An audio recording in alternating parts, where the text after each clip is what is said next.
Welcome to HOJO Radio. Our next broadcast premiered in 1935. The program struggled in the ratings until 1940 when it became a national sensation.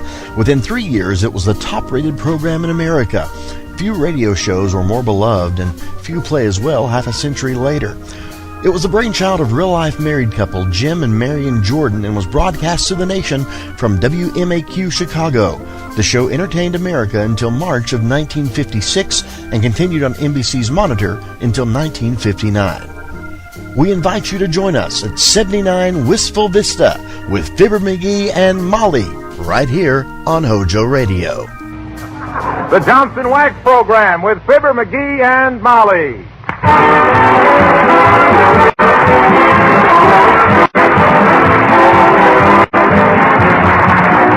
The makers of Johnson's Wax and Johnson's Self-Polishing Glow Coat present Fibber McGee and Molly, written by Don Quinn, with songs by Martha Tilton and the King's Men, and music by Billy Mills. The show opens with Love Is.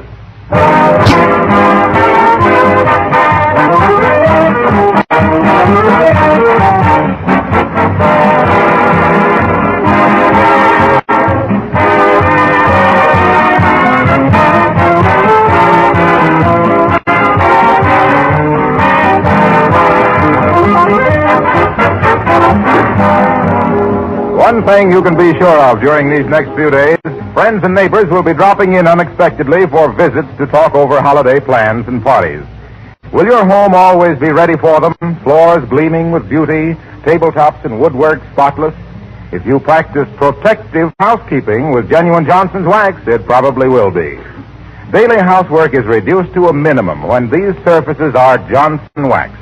Rooms are quickly tidied up, and properly waxed floors never really lose that richly polished look that good housekeepers so much admire. When you wax your floors, furniture, and woodwork, you not only protect them against scratches, dirt, and wear, you not only save yourself hours of work, but you also win the compliments and praise of your family and friends for the beauty that genuine Johnson's Wax adds to your entire home. When you consider the low cost of those advantages, is it any wonder so many good housekeepers just couldn't keep house without this famous wax polish? But don't be satisfied with anything but the original and genuine Johnson's Wax in paste, liquid, or cream wax form.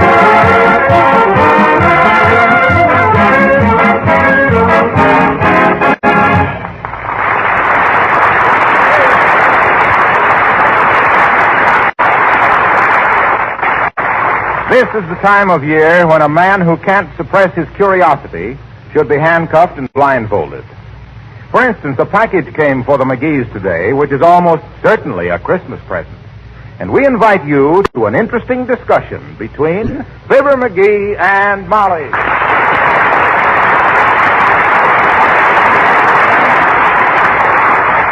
But, Molly, look, we don't know it's a Christmas present. Just the same, McGee, we're not going to open it before Christmas. Oh, but, sweetheart, there's nothing on it that says don't open till Christmas. Don't get mushy with me. I still say we don't open it till Christmas morning now. Okay. I just wondered if it could have been them silver fox furs, that's all. I just wondered. What silver fox furs? Oh, never mind. We'll know Christmas morning. Well, I guess I'll run out to the cigar store and McGee! Huh? What silver fox furs? Who's sending me some furs? How should I know? Well, you're the most exasperating. But this is exactly the size and shape of a box that would have a set of fox furs in it. Hey, cut that out. You can't open that. Not till Christmas. But, darling... Don't get mushy with me. You can't open it. Here, give me that package. You wouldn't let me open it, and I won't let you open it. Why do you pay any attention to me? I'm just a woman. I don't know anything. You're the man of the house, and what you say ought to go, dearie. Hand me the scissors. Here. Thanks. Uh-oh. Bad news, Molly. It ain't furs. What? It isn't? Oh, dear. I told you we shouldn't have opened that package, McGee. Not until Christmas. But what is it? I don't know. Look. Oh, it's a musical instrument of some kind. Looks like a little pipe organ. There's electric wires on. Hey, I know. It's one of them chime doorbells. And a beauty, too. You mean one of those doorbells that every time it rings you expect somebody to say, the following announcement is transcribed? Yeah, but it don't say here who sent it. Now, who do you suppose... Oh, get that stuff out of sight quick, McGee. Okay. Come in. Mr. Wilcox. Hello, folks. Oh, hi, Harlow. Come on in. No, thanks. I just wanted to leave these packages for you. And don't open them before Christmas. Oh, thank you, Mr. Wilcox, and we won't. But what's your hurry? I've got to stop and get a sandwich before I go back to the office. I missed my lunch. Well, Merry Christmas. Well, heavenly days. Now, there's plenty of cold chicken in the refrigerator, Mr. Wilcox, and a lemon meringue pie. Oh, boy, my favorite vegetable. But, gee, I hate to be any trouble, Molly. It's no trouble at all. It's no trouble at all. I've just set out the chicken. Now, wait a minute. No, you don't. I'll find everything myself. Don't get up or I won't stay. Oh, well, go ahead, Wilcox, and easy on that pie. You got to watch them hips. Okay, I'll try to restrain myself. Well, we know he didn't send that doorbell. Oh, but I wonder who did. Oh, dear. Come in.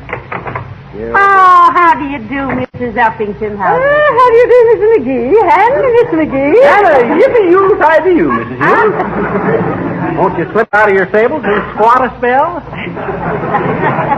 Thank you, no, Mr. McGee. I came over to ask a favor of you. Oh, certainly, Abigail. Anything we can do, just ask us. Oh, yes. Unless you want me to take that pooch of yours for a walk. I draw the line at patrolling the precinct with that pie-eyed peak. Mr. McGee, Petey does not enter into this matter at all. Besides, I believe she entertains the same aversion to you that you do to her. Well, that's a lot of entertainment for one man and a dog. But what can we do for you, Abigail, dear? Well, Mrs. McGee, I head the neighborhood committee to conserve waste paper for the government. I wish to ask you not to burn or destroy your waste paper and cardboard. Please save it, and I shall have a truck pick it up whenever you call. Why, sure. I'd be glad to help such a good cause. Personally, I'd like to form a movie committee for this war. A movie committee, Miss McGee? Yeah, I'd like to get the government to make a documentary picture and send 1 million prints to Tokyo. Starring what actor, dearie? Harry Carey.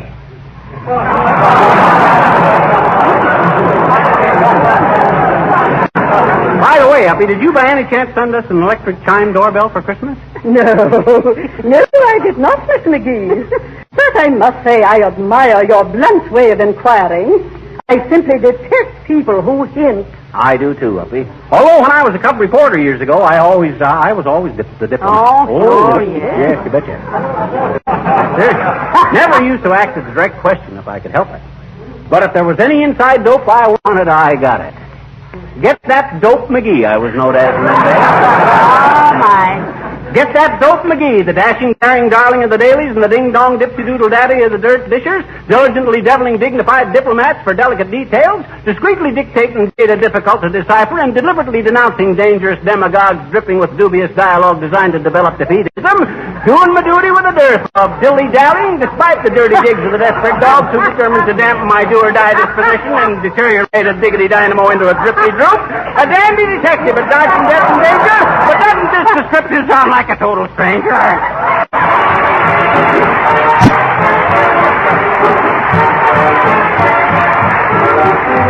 Martha Tilton sings He's 1A in the Army and A1 in my From heart. coast to coast in this great nation, each man has got a classification.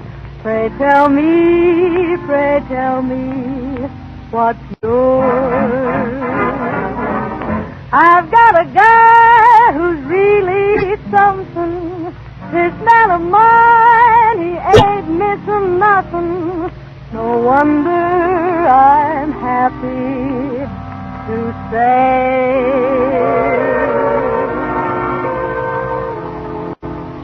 he's 1A in the Army and he's A1 in my heart. He's gone to help the country that helped him to get a start. I love him so because I know he wants to do his part. For he's 1A in the Army and he's A1 in my heart. And just in case case you're quizzical, I'm gonna tell you now. He passed the toughest physical. He passed it, folks, and how? For I know why he rates so high on Uncle Sammy's chart. 'Cause he's 1A in the Army, and he's A1 in my heart.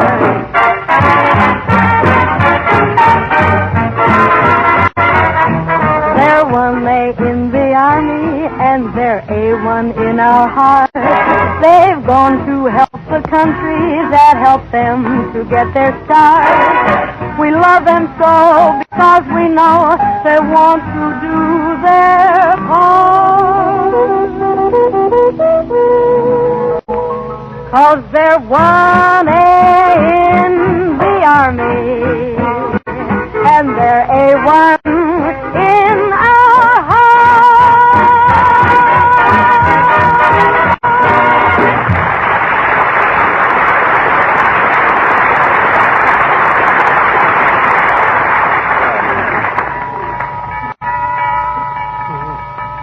Hey, Molly, this is going to be a pretty snazzy doorbell, you know it? Yes, but who do we get to install it, dearie? An electrician? Nah, I can do it myself. Oh, no. No, please, let's not go into that again. What do you mean? I fixed the thermostat on the furnace last week, didn't I? It works at the touch of a finger now. Sure it does, sure. At the touch of a finger, you get a shock that melts your bobby pin. I'll get you some rubber gloves. Anyway, I don't think... Oh, dear. Come in. Oh, hi, sis. Hi, mister. What you doing? Huh? What? I guess not. You guess not what? I guess you didn't know I was a businesswoman, mister. Oh, businesswoman, eh? Mhm. Well, just what branch of commercialism are you identified with, madam? Well, I says, what's your racket? Oh, a miserable toe. Huh? Miserable toe. I don't get it. You don't like to pay for it, I betcha. Pay for what? Miserable toe. Well, that was a short ride, but I enjoyed it. Let's go around again. What's miserable toe? Oh, gee, mister, you know what miserable toe is. No. You hang it up on Christmas and it's got like berries on it. Oh, sure. Mistletoe. Mhm. Otherwise known as mug holly, lip lilac, and night blooming smush. My daddy calls it fracture cactus. Fracture cactus. Why, sis? Because once a long time ago, he started to hang some up on the chandelier and the chair broke and he fell down and fractured his leg. Oh. I says, Oh. Well, mister, can we do any business? Only 25 cents a bunch. Okay. Bring me 2 bits worth, sis. Oh, thank you, mister.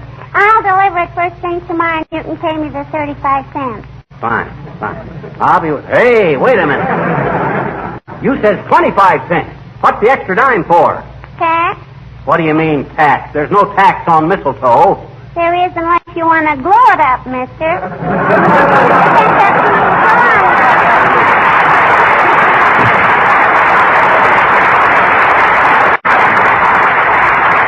Smart little tyke. I'll bet she winds up selling Santa Claus a snood for his beard. Hey, Molly, do you suppose this doorbell runs on batteries or the regular house current or how? Well, why don't you experiment a little, dearie? You're a wonderful lad with electricity. You really think so? Why, sure I do. Yeah. Who else could have wired the vacuum cleaner so it runs and hides under the Davenport every time I plug it in? Well... Heavenly days! Something's happened to Mr. Wilcox. Come on, McGee. Hey, what's the matter, Harlow? Hey, what you sitting on the stove for? I just blow-coated your linoleum. Huh? And I'm waiting for it to dry. I've only got 15 seconds to go. But you're sitting right on the pilot light, Mr. Wilcox. I know, but I don't want to jump down till the floor is dry. It takes 17 to 20 minutes. 20 minutes. Oh, time's up. Oh. Well, turn around quick. I'll throw some water on you. That's it. Oh, boy. That's better. Now, what was all this foolishness, Mr. Wilcox? I'm sorry, Molly, but when I came out here in the kitchen, I noticed your linoleum needed attention. Oh, I know, but I've been so busy shopping the last day or so. Oh, well, it wasn't bad, but I can't resist a linoleum that isn't perfect. So I grabbed a can of Johnson's self-polishing glow coat and spread some around with a long-handled applier. It's really fun to do, you know. Oh, yeah, we heard you screaming with joy. Well, you see, the minute I had the floor all nicely glow-coated, and with no rubbing or buffing either, I hopped on the stove to let it dry, never realizing I was sitting on the pilot light. Well, thank you for polishing my floor, Mr. Wilcox. And I'm sorry you had to roast your rompers doing it. Oh, that's all right, Molly. Well, I'll be getting back to the office now. Did you have enough to eat, Hollow? Eat? Yes, eat. Did you find the chicken and the pie? Well, what do you know? I forgot all about eating. The minute I got out here, I started glow-coating the floor. If I'm not the darndest fool. Oh, well, I'll grab a bite downtown. Thanks anyway, folks. You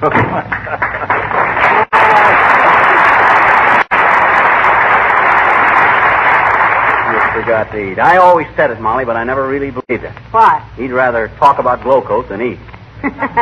Well, I still hate to think about it. Dear, oh, dear. I'd like to get paid by the door knock, McGee. At a nickel a knuckle, I'd be rich in a week. Come in. Oh, hi, Latrivia. Good day, Mr. Mayor. How do you do, Mrs. McGee? Hello, McGee. I just dropped in. Excuse me just a minute, Latriv. Look, did you send us an electric chime doorbell for Christmas? I did not. I didn't send you anything for Christmas. You mean yes? McGee. Except for my immediate family and employees, McGee, I am putting my Christmas budget into defense bonds and stamps. Good for you, Mr. Mayor. We've got to back up our buck privates with our private bucks. Which is an old saying I just made up. Exactly. And now, McGee, you've been hounding me for a job with the city. Oh, I wouldn't say hounding you, Latrivia. Oh, I'll admit I've been kind of scratching around, wagging my tail, but... Well, have you got something lined up for him, Mr. Mayor? I think so. Are we alone? Nobody here but us chickens, Latriv. McGee, how are you on disguises? Heavenly days. Detective work? How am I on disguises? Funny you should ask that, Latrivia.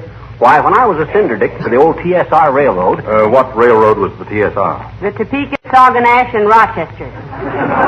Better known to the passengers as the two streaks of rust. When I was a detective on the TSR, Latrivia, I was known as the man with 1,000 faces. You had your choice of 1,000 faces and went back to your own?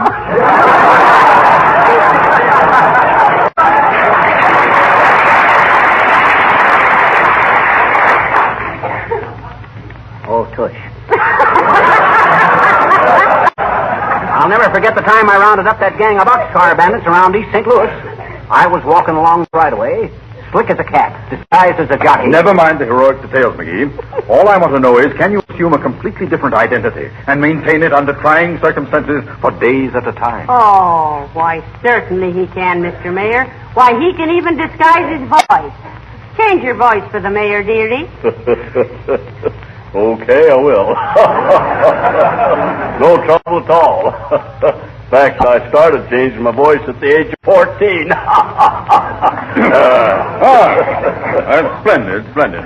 You report to the City Hall first thing tomorrow, McGee. Oh, wonderful. You better get me a police permit. You better get me a police permit, Latriv, so I can carry a gun. You won't need a gun. The disguise will be enough. You're going to be Wistful Vista's official Santa Claus in City Hall Park. $5 a day. I'll see you tomorrow.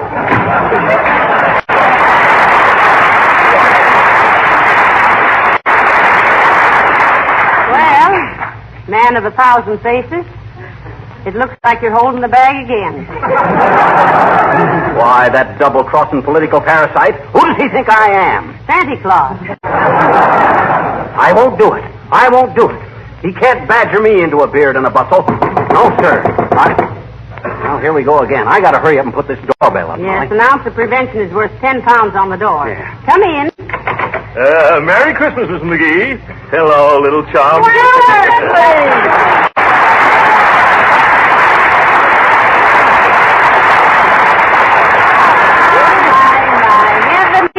how do you do, I'm sure. Well, come on in, Gildy, old sock. I'm glad to see you. Look at him, Molly. Ain't he a sight? What's that, McGee? I mean, ain't he a sight for sore eyes? Oh. By George, it's nice to see you folks again. You're looking as lovely as usual, Mrs. McGee. Oh, now, Mr. Gildersleeve, stop your blind. Yeah, you see, Gildy, you got her so fussed she can't even pronounce baloney. Here, Mr. Gildersleeve, take his hat and coat, McGee. I'll make a pot of tea. Yeah, take my hat and coat, McGee.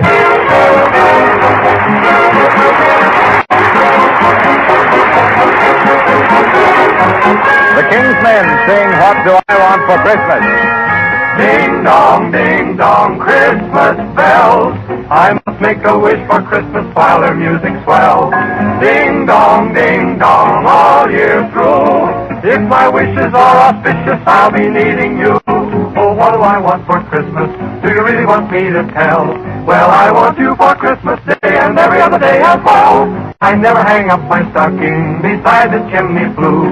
My cup is full to overflowing, long as I just have you. A toy balloon is something I'd never use. But joy in June is something I can't refuse. If you want to know what I want most, if you want to know what to do, just merely say, let's name the day, for I want you. Ding-a-dong, ding-a-dong, ding-a-dong, ding. Everyone is writing, telling Santa what to bring. Why don't I just write and say, dear old Santa Claus, what do you want for Christmas? What do I want for Christmas? Oh, whoever heard of such a thing? And yet, you know, I miss the things you all have here at other seasons of the year. Valentines and Easter eggs and firecrackers on the 4th of July and Thanksgiving turkey and mincemeat pie. But all these things don't matter at all. If it makes you happy when I come to call, that's all I need the whole year through. That's the merriest Christmas to me from you. Oh, what do we want for Christmas? Do you really want us to say? We hope old Santa has a very merry, merry Christmas day. Let's hang up all our stockings and fill them full of cheer, so Santa Claus will have a happy round trip this year. We know you're awfully busy visiting everyone alike, but though you may get dizzy visiting, never go on strike. If you want to know why we're singing and feeling the way we do, it's just because old Santa Claus, we all love you.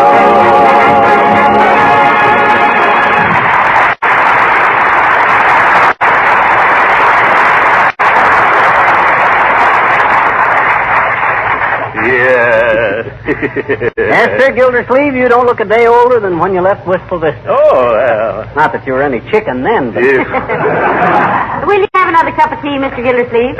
No, thank you. I should hope not. You've had 6.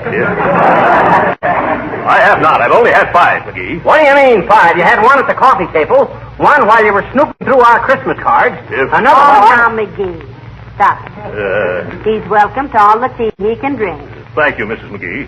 My goodness. I never thought my little chum would ever begrudge Throckmorton P. Gildersleeve a miserable little cup of tea. What do you mean a miserable tea? My wife makes the best tea in this... I didn't say the tea was miserable. You did, too. You said it... McGee, he didn't mean that. He meant he was surprised you wouldn't want him to have all the tea he wants. Yeah. Why, sure. Welcome to all he wants, big ninny. But tea's pretty stimulating, Throcky, old man. And to a guy your age with your blood pressure, it might make you just a trifle... What? What are you talking about, my age? Why, I'm still on the sunny side of 40. Maybe, but you got no more use for suntan oil, boy. I wish you boys would stop this. It's so nice to have an old neighbor drop in on us. You hear that, Gildy? Old neighbor. Even Molly thinks... Never mind what I think. I never saw him looking better. Going to be in town long, Mr. Gildersleeve? No, I've got to go to New York tomorrow, Mrs. McGee. Oh, hey, while you're in New York, Gildy, why don't you go see the picture we made together? You know, you and me and Molly and Edgar Bergen and Charlie McCarthy. Oh, yes. Look who's laughing. Where's it playing? Well, it has its New York premiere tomorrow at the Palace Theater, and Keith Albee in Brooklyn. Oh. Yeah. So you better see it in Brooklyn, Gildy. You're one of them bums. You? Is that so? Speaking of bums, McGee, that was a bum joke of yours sending me that old lawnmower the other day. Why, it was yours, Mr. Gildersleeve. Didn't you want it back? Well, I thought it was a big, expensive Christmas present. So before I opened it, I went out and bought McGee a very costly easy chair with a built-in radio and everything. Gildy, I'm sorry. That lawnmower thing was just a gag. I sent you a real present yesterday. What? You did, McGee? Why, sure. I thought to myself, if Gildersleeve ain't worth $47.50 of my money... Oh, I'm sorry. I didn't mean to let the price slip out. $47.50 is none too much for Mr. Gildersleeve, McGee. Not that the price of a gift makes any difference. Yeah, of course it doesn't. But I might have known that my little chum wouldn't do a thing like that. $47.50, eh? Well. Come in. Is this the resident? Who lives here? I do, Bud. Fibber McGee. Oh, thanks. Here's a telegram. It's a wire. I'll sign for it, boy. There. Give the lad a quarter, dearie. Sorry, Bud. I got nothing smaller than 35 cents. You got a quarter, Gildy? No, I haven't, little chum. Sorry, Sonny. Oh, that's all right, folks. I didn't really expect it. I've been here before.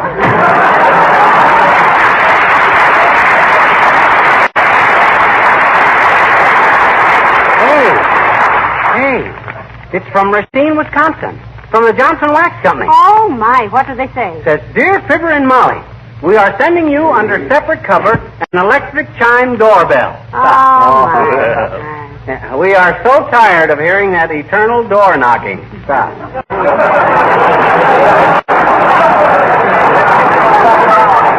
So is everybody else. Stop. If every knock was a boost, you'd have a Crosley rating of 6,000. Use the doorbell. Stop. Regards and Merry Christmas. Signed Johnson's Wax. Well, that solves the mystery, McGee. Yeah, sure does, don't it? For a while there, I wondered, hey, where are you going, Gildy, old man? Aren't you going to stay for dinner? Oh, please do, Mr. Gildersleeve. Thank you. I'm sorry, folks, but I've got to get back to Summerfield and then on to New York. Hey, that's the wrong hat, McGee. I was wearing a fedora, not a beret. Oh, excuse me. That's the one I wear to fix the furnace in. Here you are, Gildy. Thank you. Well, I certainly enjoyed this visit. Oh, thank you, Mr. Gildersleeve. And I'm so sorry you can't stay for dinner. Well, he couldn't eat any anyway, Molly. He's so full of tea, his eyes are beginning to slant. Yeah.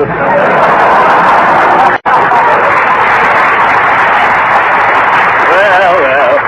Still the same old McGee, full of little smart cracks, he thinks.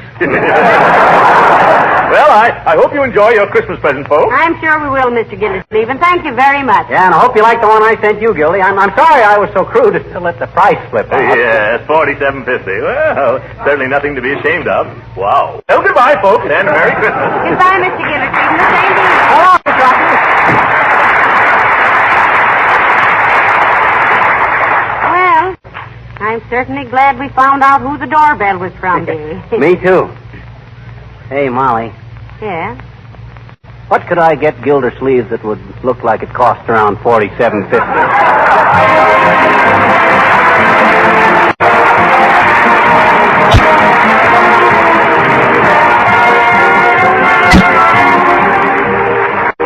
You know, there's one room that gets to be mighty important around the holiday season, and that's your kitchen. For two reasons. One, it gets more than the average amount of wear and tear. And two, when your friends drop in, they all seem, sooner or later, to find their way to the kitchen. Now, what's the number one thing to do to be ready for them? Right. Give your floor a protective beauty treatment. Make it sparkle and glisten with Johnson's Self-Polishing Glow Coat. The floor polish that gives floors such a lasting luster, that makes linoleum wear indefinitely, keeps its colors as fresh and bright as new. Glow Coat is different from ordinary polishes. Its film is flexible, not brittle. It does not chip or wear down unevenly. It guards linoleum surfaces against wear and dirt. Makes house cleaning so easy because it needs no rubbing or buffing. Glow Coat is quick drying. You simply apply and let dry 20 minutes. And Glow Coat is economical because a little goes a long way. Now, if you're not already using Glow Coat, just try it once. Look for the familiar red and yellow can, and be sure it reads Johnson's Self-Polishing Glow Coat.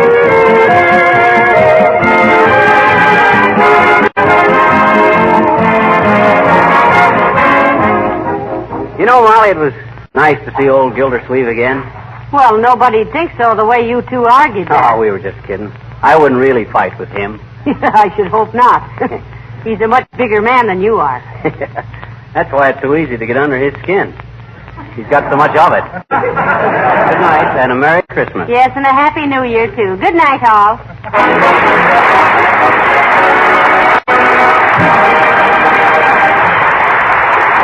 This is Marla Wilcox, speaking for the makers of Johnson's Wax Finishes for Home and Industry, inviting you to be with us again next Tuesday night. Good night. HOJO Radio, we're your old-time radio headquarters. Stay tuned. The Johnson Wax Program with Fibber McGee and Molly.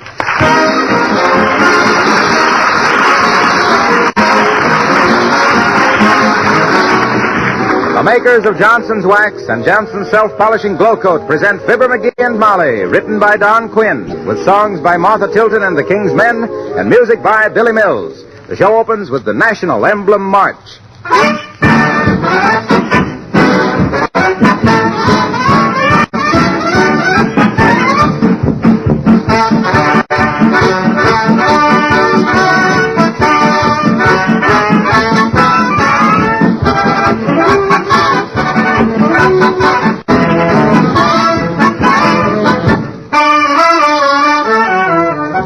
Ladies and gentlemen, I heard an officer of the Red Cross speak last night. He was asking for money. He said in part that it was customary these days to press request for help with an apology, but that he wasn't making any apology. Neither are we. The Red Cross needs $50 million, urgently and immediately. Now, for 130 million people, that's the price of a few cigars or a lipstick. The Red Cross is always ready to help in times of war and disaster, and from now on, the demands upon them will be great. But we are a great nation, so let's give till it hurts.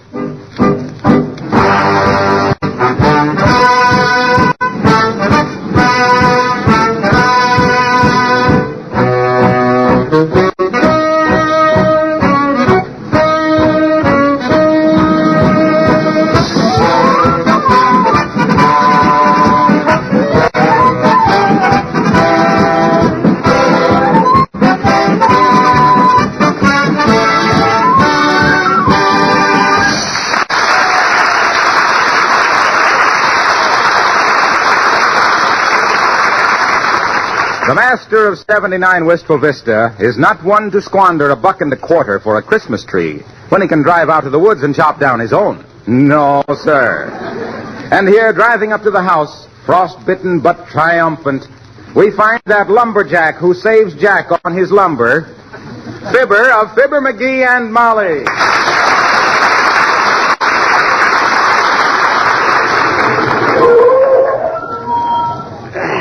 Gotta get them brakes fixed. Boy, am I cold. Well, come on, Christmas tree. Come to Papa. You got a new home.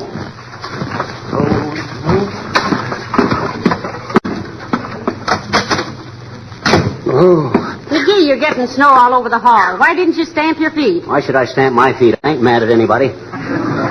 Besides, they're so cold, I'm just walking from memory. Oh. Here, you poor lad. Let me take your coat and your mittens. Thanks, Molly. Hey, take a gander at that tree, will you? Ain't she a whopper? Heavenly days, it certainly is. Yeah, it was the pick of the whole woods, Molly. I had to fight off 20 other guys to get it, too. They all wanted it. Oh, did you actually fight for it, dearie? Oh, it didn't come down to actual brawl, no. One guy ups to me and says, "That's my tree, Shorty." And I says, "Yeah," I says, tossing my hatchet up in the air and catching it by the handle. "Try and get it," I says. "You don't need this tree for last Christmas," I says. And he says, "What do you mean last Christmas?" "Well," I says, sinister-like, advancing toward him with a nasty look, "you lay a blade on that balsam bud, and last Christmas was your last Christmas."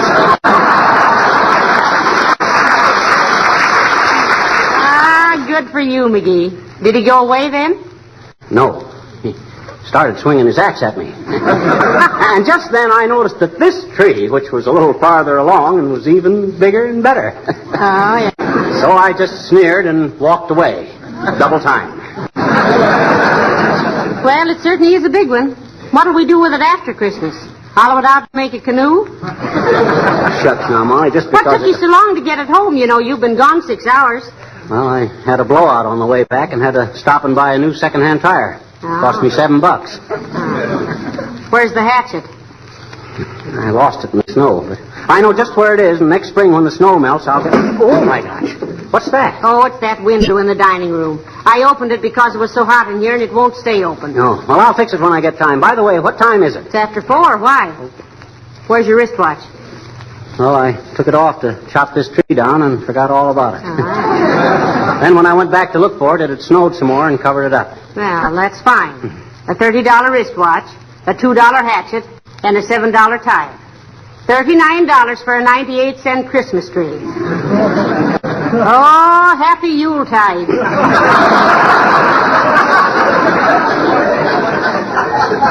Well, I didn't want one of those measly little moth-eaten shrubs they're selling downtown. When I want a tree, I want a tree, not a bouquet. Come in. Oh, hello, Mayor Latrivia. Good day, Mrs. McGee. I say, McGee. Yes? About that job you wanted in the City Hall. I'm still working on it, but I'll have to have a little information. Well, tell the nice mayor what he wants to know, dearie. Okay. Dig me, Latriv. Well, first, can you dominate people? Can you let the ones in that you really want to see and shut the rest out? Absolutely. Another thing, McGee, can you stand it physically? To be mauled by crowds of people all asking you questions. Can you ignore the whispers behind your back? Can you give orders in a loud tone of authority? Boy, can I. Listen to this, Triv. All right, folks. As captain of the detective force of Wistful Vista, I order you to make way there. Stand back, everybody. The police... This wouldn't be a police job, McGee. Oh. But one of the elevator operators has just been drafted, and I've suggested you. I'll let you know later. Good day. Why, that small-minded, boat-grabbing, baby-kissing... Now. Never mind that now. Say, where should we place this tree, McGee? I don't know. Where do you think? Well, offhand, dearie, I'd say it was a toss-up between the Grand Canyon and Death Valley. Well, shucks, I told you I got to trim it down a little. Get me a hatchet, will you? The hatchet, dear boy, according to your official communique, Yeah? is at present sleeping its edge off under a snowdrift 18 miles north of town. Yeah, well, we got a saw, haven't we? Not a very good one. It's all bent. Who bent it? You did. Huh? After you saw that vaudeville act at the Bijou last October, you tried to play pony boy on it. Remember? Well, I guess it'll still work. Say, it's awful hot in here. Yes, it is. I'll open that dining room window again. Okay. The thermostat on the furnace is out of order, and I've got to get it fixed. Boy, am I tired. But what a tree. Why, this will give us enough kindling wood for all summer. Except that we don't need any kindling wood in the summer. Hey, McGee, I just thought of something. What's that? This tree is so big our little ornaments are going to look awful silly on it. Yeah, I never thought of that. I better order a bigger assortment of ornaments. Now, hand me the phone, will you? Here. Thanks. Hello, operator. Give me the Wistful Vista novelty and day. Oh, is that you, Mert? How's every little thing, Mert? Huh? Who? Your niece. Somebody grabbed her and kissed her during the blackout. Oh, heavenly days, McGee. Does she know who it was? She'll recognize him when she sees him. He'll have lipstick all over his face, neck, and shirt front. From just one kiss? What do you mean, one kiss? That blackout lasted 3 hours. What say, Mert? Okay, I'll call him later. Hey, did you get me the saw, Molly? Here it is, dearie. And now don't get sawdust all over my floor. Why not? It'll make Uncle Dennis feel at home. Let's see. I guess I better take a couple of feet off of the bottom first. Yes, and trim out 100 or so branches. Tarzan or somebody might be hiding in there. Who? Tarzan. Who? I said Tarzan. Who? Oh, stop it, McGee. That's I not didn't very say funny. anything. You says Tarzan. Who? Tarzan. Who are you shouting at? Who? Hey, what the? McGee, it's an owl. He's in that tree. Huh? Look, up on the fourth branch. Oh, my gosh. Oh, my gosh. Shake the tree, Molly. Open the door and we'll shoo him out. Who? You! Come on, get out of that, you big buzzard. Go on, scram. Take it harder, McGee. There he goes. Chase him, Molly. Chase him this way. Look out to the table. Edge him toward the door, Molly. Wave your hands at him. I am waving my hand. Shoo, scat. Go away, Birdie. He won't even look at me, McGee. Well, owls don't see good in the daytime. Well, what do you expect me to do? Buy him some glasses? Hey, ooh, there he goes. Go on. Beat it. Scram. Woo-hoo.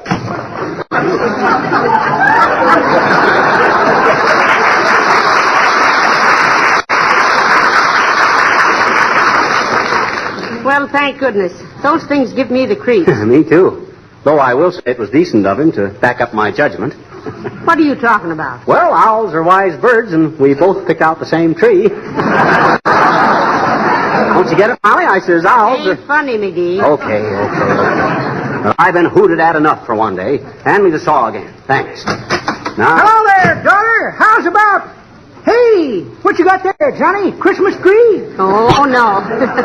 We buy our firewood on the hook, Mr. Oldtimer. What's on your mind besides that Daniel Boone cap, Oldtimer? Just wanted to know if you could come out and play. Some of us kids are building a snow fort in that vacant lot up on the corner. Having a peck of fun. No, thank you. We've got work to do, Mr. Oldtimer. I'm afraid you'll have to romp in the snow without us. Oh, gee, kids, come on. We wanted to choose up sides and play Yanks and Japs. Only nobody wants to be a Jap.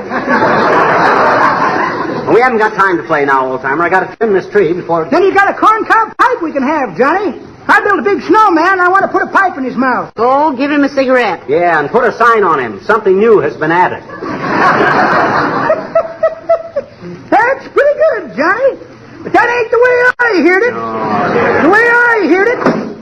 Hey, what was that? Oh, it's just the dining room window, Mr. Oldtimer. It won't stay open. Hey?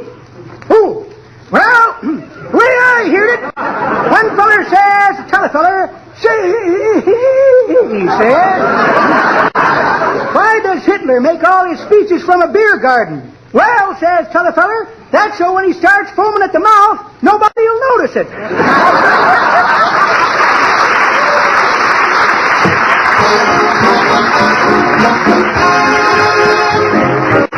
Martha Tilton sings Thank Your Lucky Stars and Stripes. If you live right, if you get to sleep at night, you can thank your lucky stars and stripes. If you feel free, if there's sugar in your tea, you can thank your lucky stars and stripes. Keen heat and ham and eggs and hay rides and cider kegs if you like the good old Yankee way, so say so. If you can sing and believe in anything, you can thank your lucky stars and stripes.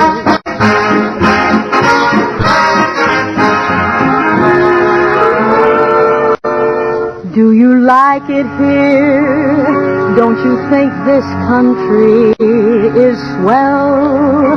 Do you want to cheer? Ring the Liberty Bell. Well, if life is gay, if there's fun on Dollar Day, you can thank your lucky stars and stripes.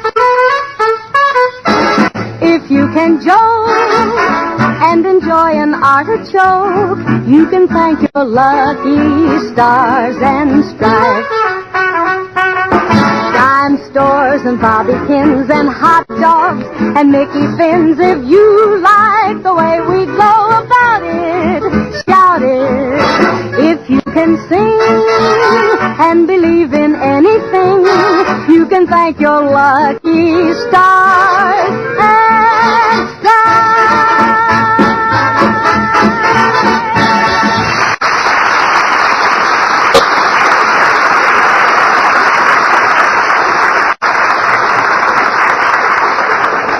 Oh, they cut down the old pine tree, and they hauled it away to the mill to make a nice Christmas tree just for Molly and me. Huh? Goodness sakes, do you have to sing with your sawing? No, I don't have to, but it helps. Hey, how's it look now, Molly? Beginning to shape up pretty good, eh? Yes, if you like that shape. It's pretty lopsided. It is? Where? Oh, well, yeah. Sure. Well, I can trim that side off a little more. It's a good thing I got a big tree to start with, you know it? Well, yeah. Listen now, try and be a little quieter. Uncle Dennis is upstairs taking a nap. That guy's always taking a nap. And I just found out why he wanted that old brass bed brought down from the attic, too. Why? Well, I peeked in on him the other morning, and there he was, sound asleep, with one foot on the brass footrail and a happy smile on his pretty little face. Now, let's not start on poor Uncle Dennis again.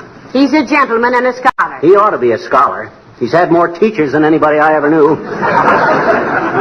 Oh, I cut down the old pine tree, and I hauled it away in my car. McGee, there's somebody at the door. Who? I don't know. Let me peek. Oh, it's Mrs. Uppington. Oh, not the Mrs. Uppington, the choicest crumb in our upper crust. Yes. And wearing a hat that was made in a hurry by a cross-eyed milliner wearing boxing gloves. Come in, Abigail, darling. How do you do, my dear? And Mr. McGee. Hi, Uppy. Please excuse the mess in here, Abigail. McGee is trimming the Christmas tree. Oh, how fascinating. I simply adore the scent of freshly cut lumber, really. It's so invigorating and so outdoorsy, you might say. Yeah, I might say that if I carried my handkerchief in my sleeve. Say, I didn't know you were such a lover of the great open spaces, Abigail. Oh, my dear, I used to simply spend all my time at my hunting lodge in Maine. Roughing it, you know. You ever hunt any moose? McGee. Watch your commas, dearie. Well, did you, Uppy? Oh, no, I was never much of a Nimrod, Mr. McGee. We called it a hunting lodge because we were always hunting a paw for bridge. Ah, but you really ran wild up there, Uppy. Don't pay any attention to him, Abigail. You know, he thinks he's a great woodsman because he shot a bear in Alaska last summer. Well, that was something. If you ever walked through a dark forest with the feeling that something was creeping up on you, ready to pounce any minute, and suddenly... Wow! Help! He got me! Shoot him! Take it easy, McGee. Huh? Take it easy. It's just the window in the dining room. It won't stay open, Abigail. But say, where did you get that hat? I haven't been able to take my eyes off it. Oh, do you like it, my dear? She didn't say that. She just says she couldn't take her eyes off of it. I tell you, it's just darling, Abigail. Oh, I'm so glad. That's exactly why I dropped over today, my dear, to see if you liked it. Do you, Mr. McGee? Well, confidentially, Uppy, and since I'm a plain-spoken man, I think it's the worst monstrosity ever placed on a human head. Oh. It would make a Zulu medicine man swallow his spear. Splendid. I'm a success. What? I just said to myself, if Mr. McGee likes it, I will simply have to give it to my cook. That man has less taste than a nightclub salad. Thank you, Mr. McGee.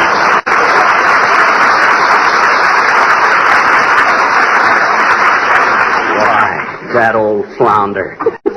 So I haven't got any taste, haven't I? Not in hats, dearie. When it comes to fashions, you'd better just do one thing. What's that? Saw wood. Huh? Oh, okay. I got needles galore sprinkled over the floor in the shade of the old pine tree. Hey, Molly. How's she look now? Well, it looks better, McGee. At least we can get in the same room with it. Now, if you'll trim some more off the far side there. Okay, I'll... Oh, hi, Harlow. Hello, Fibber. Hello, Molly. Hello, Mr. Wilcox. Won't you come in and get some sawdust all over your clothes? Say, what goes on here anyway? I went out and cut down my own Christmas tree, Harlow. Now I got to shorten the sleeves on it a little. Well, you sure got the room in a mess, pal. You've got enough loose branches around here to bed down a rhinoceros. Well, lie down and we'll try to make you comfortable. Very funny, McGee. But what can we do for you, Mr. Wilcox? Well, it's like this, Molly. I'm a little worried about the greeting cards I ordered this year. I'm afraid the sentiment is a little too flowery. Well, read one to us, Mr. Wilcox. Though personally, I don't think a greeting card could be too flowery. Why, certainly not. Let 'em drip, I always says. Well, read the blurb, Waxy. All right. It reads, "The season's greetings to you, my Fran, from the Johnson Self-Polishing Glow Coat Man. I hope that in 1942 and 43 and 44 and 45 and 46, you'll remember all those little tricks I showed you about saving time and dough by using Glow Coat on your flow." On your flow? Well, shut my mouth, honey, child. You shut it, dearie. Continue, Mr. Wilcox. How it saves your linoleum and keeps it clean with a lovely gloss and a dandy sheen. Eliminates rubbing and buffing, too, and in 20 minutes or less, you're through. Just pour some out and spread it around and let it dry, and then you've found the color and pattern have come to life. And so have you, your husband's wife. Your husband's wife. If that ain't the corny. Hey, what's that noise? That was Longfellow turning over, Harlow. No, it was the dining room window falling down again. But go ahead, Mr. Wilcox. Well, there isn't much more, but it goes, "The best of wishes I send to you from me and S.C. Johnson & Son Incorporated, too." Well, what do you think of it? Okay. I'll get something else.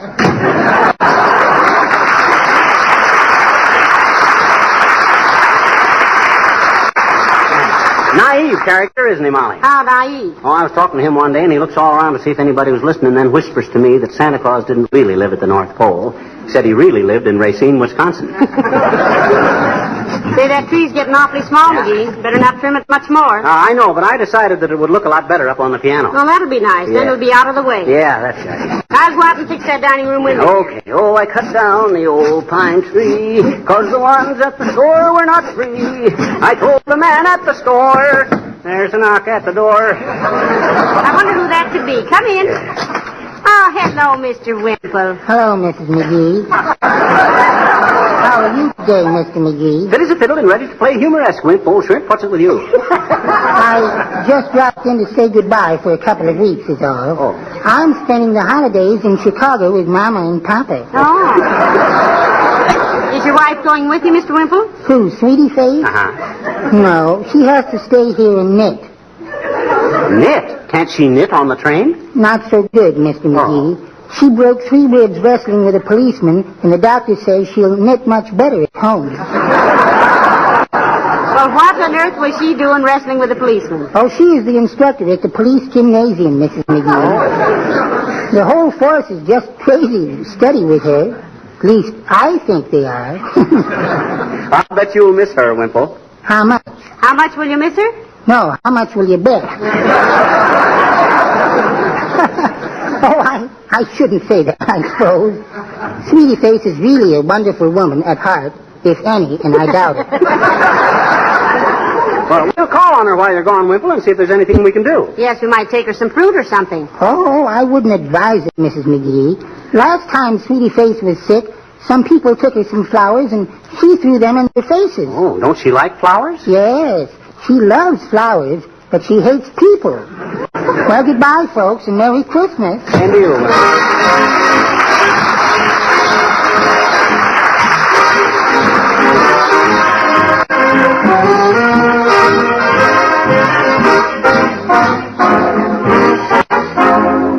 The King's Men sing Coming Through the Rye. If a body meet a body coming through the night, if a body kiss a body, meet a body cry, every laddie has a lassie, may they say, yet all the lassies smile at me, coming through the rye.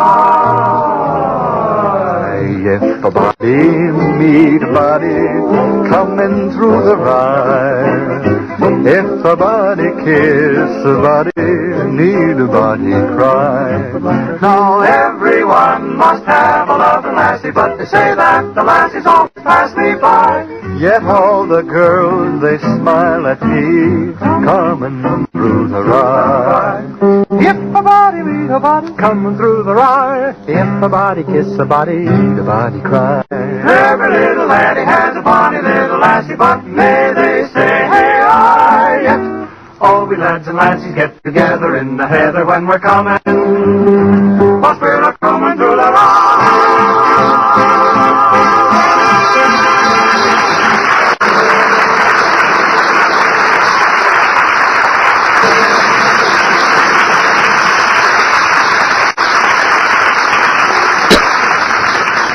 Comforter, what are you sounding now? Gee, haven't you got that tree fixed yet? No, but it won't be long now, Molly. Anyway, I hope not.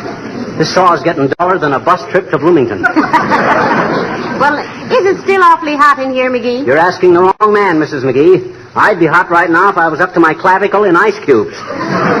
This is a warm work. Well, I hate to keep that dining room window open, but the thermostat on the furnace simply won't work.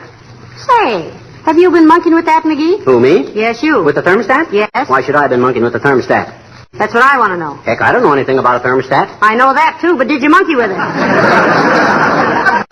When? Anytime. Well, say I did kind of tinker with it last night at that. Oh, now it comes out. And just what did you do to it, Mastermind? Well, I was walking past it with a screwdriver in my hand, and the screwdriver caught in one of the little screws, and the first thing I knew, I had it all apart.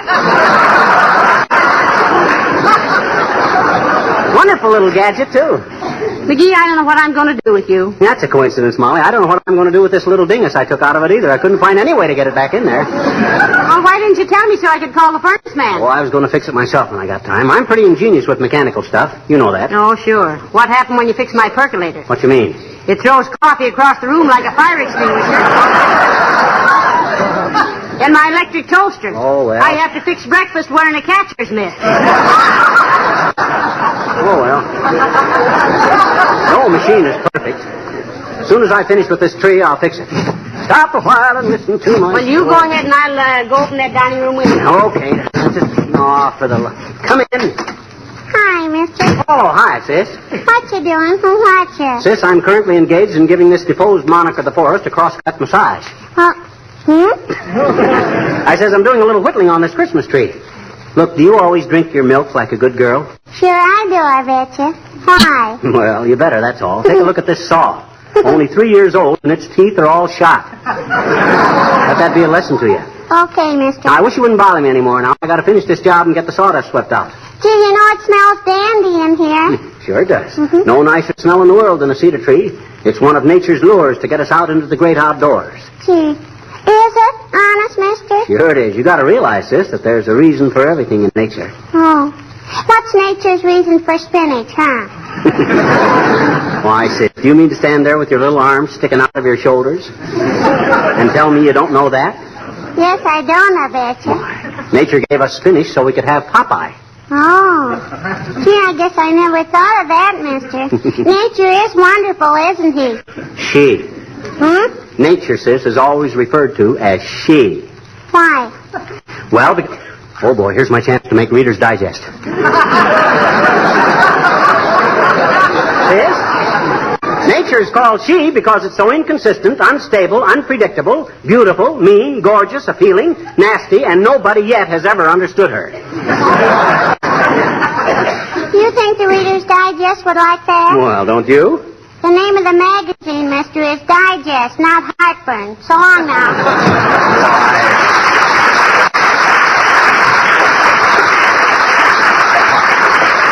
That's the last time I ever try to explain something to her, if I'm smart. Okay. Aha, now we're getting someplace. Now to cut her down on the sides. Trim the ends a little bit. Get her up there. Oh, heavenly days, there goes that window again. You don't have to worry about it anymore, Molly. Here's a nice stick I made for you to prop it up with. Oh, fine, dearie, just the thing. Yeah. Thank you. Oh, forget it. It's nothing that any red-blooded American boy couldn't Say, have it done. was very thoughtful of you now, McGee. Say, Huh? what became of the Christmas tree? That's it. Got her trimmed down a little too fine. Well, that's that, I guess. Now to go to work on that thermostat. No, don't do it.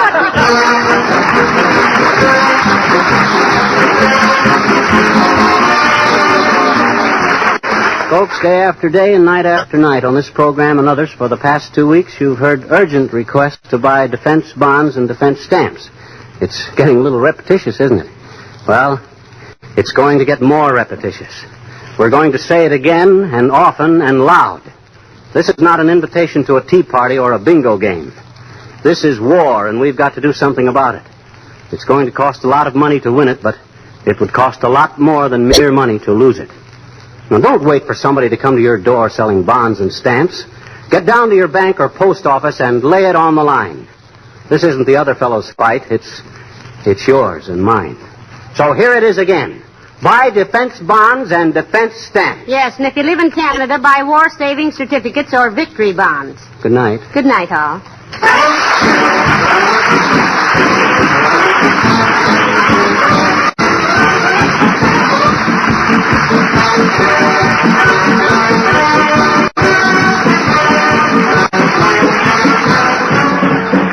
This is Harlow Wilcox.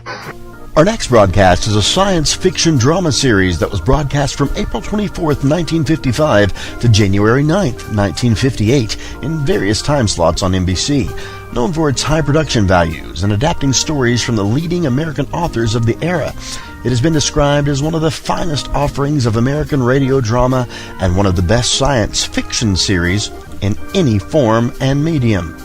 We present to you X-1 on HOJO Radio. In just a moment, X-1. But first, when you hear the hearty laugh and familiar voice of the great Gildersleeve tomorrow night, you know you're in for some hilarious adventures. Because whenever Gildy is around, somehow things never seem to go as planned. It might be his impulsive nature, or maybe it's his incurable weakness for the fairest sex, but whatever it is, the great Gildersleeve is bound to keep you laughing for a full 25 minutes. Tune in tomorrow night and meet Judge Hooker, Nephew Leroy, Housekeeper Bertie, and all the rest of the friendly people from Summerfield as they join the great Gildersleeve.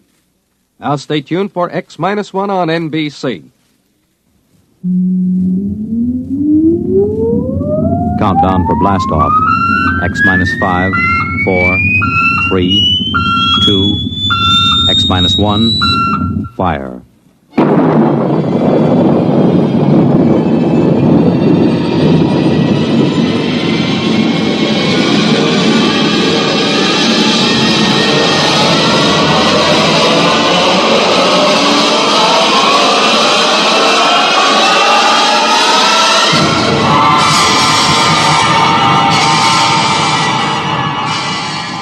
From the far horizons of the unknown come transcribed tales of new dimensions in time and space. These are stories of the future, adventures in which you'll live in 1,000,000 could-be years on 1,000 maybe worlds. The National Broadcasting Company, in cooperation with Street and Smith, publishers of astounding science fiction, presents X-1.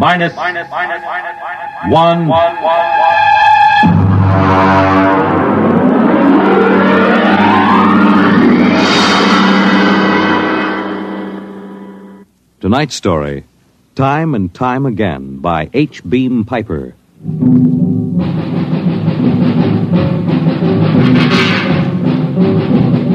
It happened during a routine skirmish in the Great War. Patrols advanced from the defense perimeter under jet cover and preceded by napalm throwers.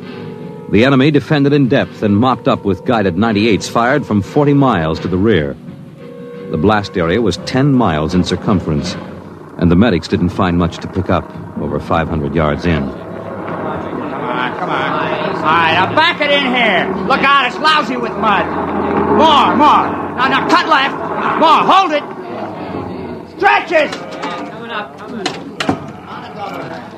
Come on, Travers, get those men out. Yes, sir. Get a move on. Line them up. Come on. Easy. You want to kill them. Okay, take it away. Left those Joes where they was. Half of them won't last till the plane comes. As long as they're alive, they'll be treated. Get those tags out, Travers. Start taking names. Yes, sir. This one must have been 1,000 yards in. Get his dog tag out. What a mess. Here. Hartley Allen, Captain G5 Chem Research, AN 73D. Number SO 23869403-J. Hartley? Allen Hartley. Oh. That must be the Hartley that wrote Children of the Mist and Conker's Road. Never heard of him. Major, I think maybe he's partly conscious. Had I better give him another shot?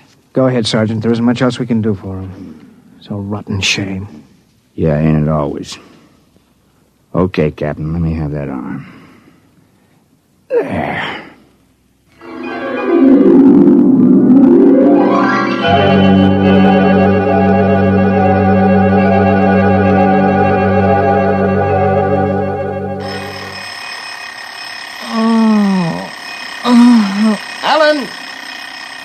Alan! Oh, God. Down. Get up, Alan. Can't stay in bed all day. I remember that. Clear as if it were real. Up and at him. Hit the deck. Remarkably vivid. It's strange. Alan, are you all right? I'm all right. What's wrong with my voice?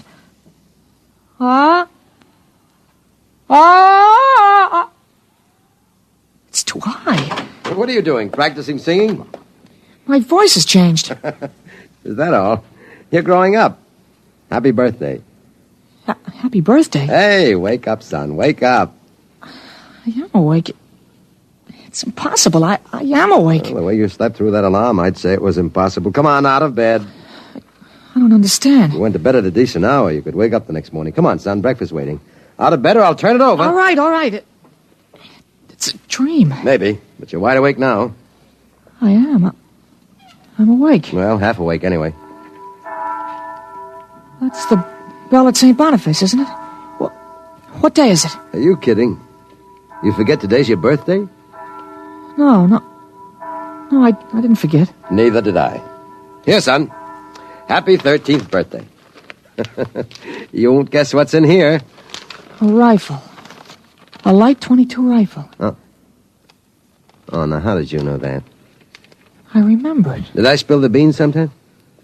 Oh, I could have sworn it would be a surprise. Well, go on. Open it.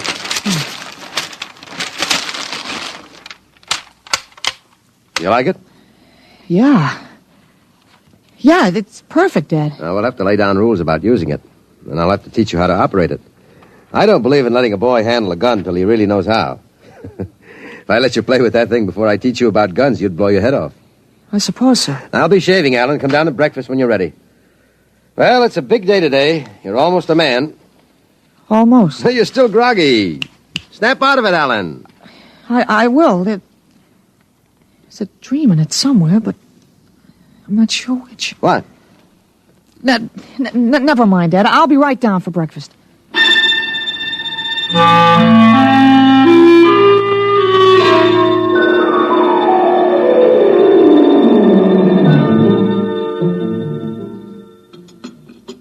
What you going to do today, son?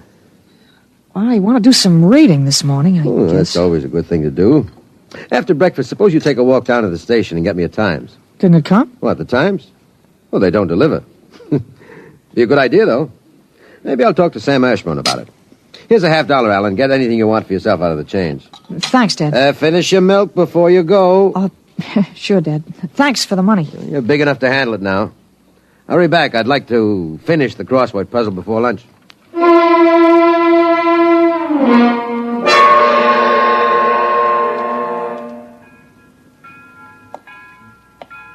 Here you are, Alan. 1 Times. Tell your father the puzzle's a stinker this week. Yeah, thanks, Mr. Ashburn. Look out for the trucks when you cross the highway. I'll go across Elton's lot. It's a shortcut. Elton's? You'll have a hard time crossing there, son. There's 4 buildings on that block. I thought they burned down. I've seen them this morning, big as life. I guess that didn't happen yet. What'd you say? Nothing, Mr. Ashburn. I was just muttering. My days, youngsters talked up. Yes, sir. Bye, Mr. Ashburn.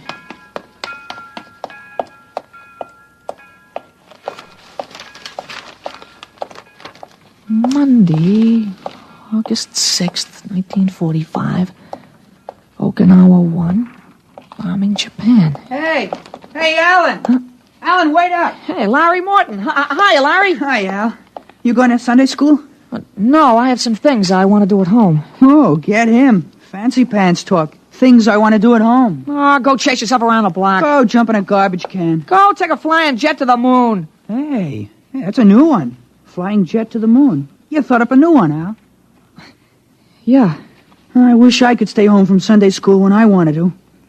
How about us going swimming at the canoe club after? Oh, I wish I could. I gotta stay home. We're expecting company. A couple of aunts of mine.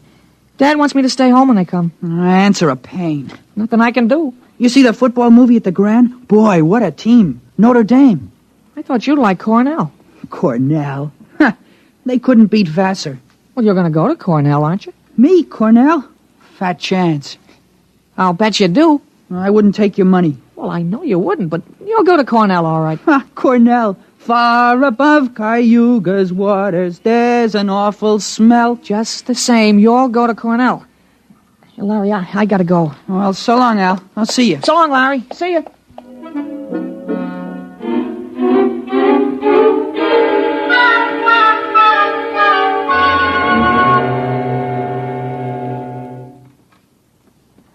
stuck in this corner. 7-letter word, a mix in proportion. Titrate. Huh?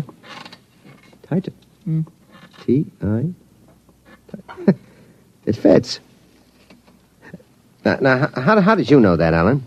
That? I read it somewhere, I guess. Oh. What you reading now? Tarzan again?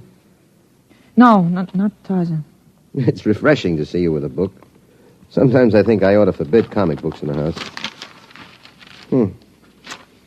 Yeah, they must be raising the devil with those bombing raids in Japan. How long do you think the war in Japan will last, Dad? Oh? I'd say to the middle of 1946. They'll have to invade those islands foot by foot. I don't think so, Dad. I wouldn't be surprised if the war was over very suddenly. How, by magic? There isn't a thing on earth will make those Japanese surrender. You expect somebody to make a pass and it'll be all over by this afternoon? Something like that. I wish it could. Be a lot of boys dead in the invasion of Japan. Mr. Hartley, excuse me, please. Oh, hello, Mr. Gutchell. That's Frank Gutchell, Dad? That's right. Excuse me. I didn't mean to disturb you, Mr. Hartley. It's all right. Lovely day, isn't it, Mr. Gutchell? Mr. Hartley, the Lord's Day is always beautiful. Of course, Mr. Gutchell. Mr. Hartley, I wonder if you could lend me a gun and some bullets. My little dog's been hurt, and it's been suffering something terrible. Oh, that's too bad. I want a gun to put the poor thing out of its pain. Of course. How would a 20-gauge shotgun do? You wouldn't want anything heavy. I was hoping you'd let me have a little gun. Maybe, so big. Pistol? So I could put it in my pocket. It wouldn't look right to carry a hunting gun on the Lord's Day. And people wouldn't understand that it was for a work of mercy. Of course, I understand. You're a very religious man. The whole world is evil, Mr. Hartley. Yeah, sometimes it certainly looks like it. Well, I have a Colt 38 Special from the auxiliary police outfit. Well, that's fine. Now, you've got to bring it right back, Mr. Gutchell. I might be called out. Now, you'll have to promise to get it right back. Dad, wait a minute. I just remembered. Remembered what? Well, aren't there some cartridges left for the Luger? Then you wouldn't be without the Colt. That's right. I have got a German automatic I could let you have. That way I wouldn't get stuck. You'd have to return it promptly, though. Oh, wait, Dad, I'll get it. I know where the cartridges are. Be careful, son. Well, Mr. Gutchell, it sure turned out nice after all that rain.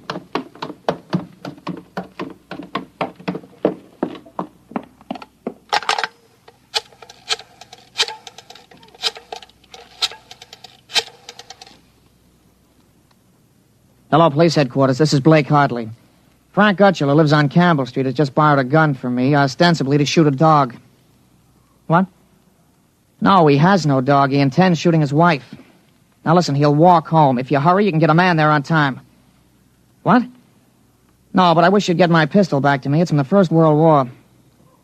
All right, then you'll take care of it. Goodbye.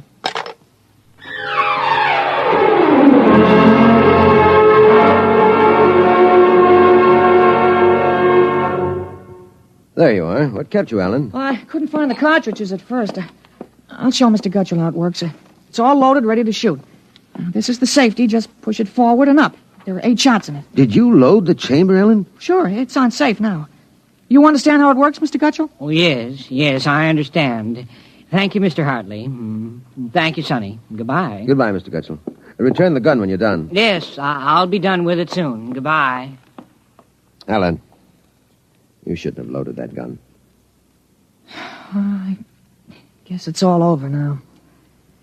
I had to keep you from fooling with it. I didn't want you to see I took out the firing pin. You what? Gutchell didn't want that gun to shoot a dog. He's a fanatic. He sees visions, hears voices. The voices probably put him up to this. Well, I'll submit that any man who holds intimate conversations with disembodied spirits isn't to be trusted with a gun. What are you talking about? While I was at it, I called the police upstairs. I put a handkerchief over my mouth and told them I was you. You? Well, why did you have to do that? I couldn't have told them this is little Alan Hartley, 13 years old. And suppose he really wants to shoot a dog. What kind of a mess will I be in then? No mess. If I'm wrong, which I'm not, I'll take the rap for it. Dumb kid trick, you know. But if I'm right, you'll have to front for me.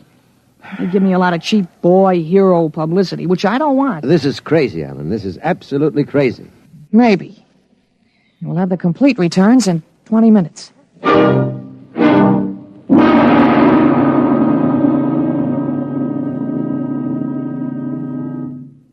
Mr. Hartley? Mr. Blake Hartley? That's right.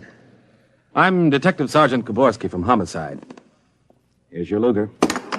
Thank you. I don't know how you spotted that guy, but when we busted in, he was pointing that gun at his wife and swearing a blue streak because it wouldn't go off. I'm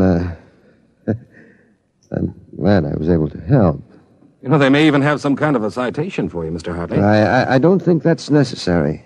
In the department, we figure a little publicity never hurt nobody. Even a lawyer, huh? I really would prefer it if you kept quiet. Well, whatever you say. We'll want you to drop around in the morning for a statement. I'll be glad to. Well, goodbye. Goodbye, Sonny. Goodbye, Sergeant. Why don't you take the citation, Dad? Well, you were right. You saved that woman's life. Now, let's see you put back the firing pin. Sure. Here. All right, Alan. Suppose we have a little talk. But I explained everything. You did not. Yesterday, you wouldn't even have known how to take this pistol apart. Today, you've been using language and expressing ideas that are outside of everything you've ever known before. Now, I want to know... I hope you're not toying with the medieval notion of obsession. What? Well, you say I'm changed. When did you first notice this? Well, last night, you were still my little boy. This morning, I don't know. You've been strange all day. There's been something... Alan, what's happened to you? I wish I could be sure myself, Dad. You see, when I woke this morning, I hadn't the least recollection of anything I'd done yesterday, August 4th, 1945. Oh, but that's serious. You don't know how serious.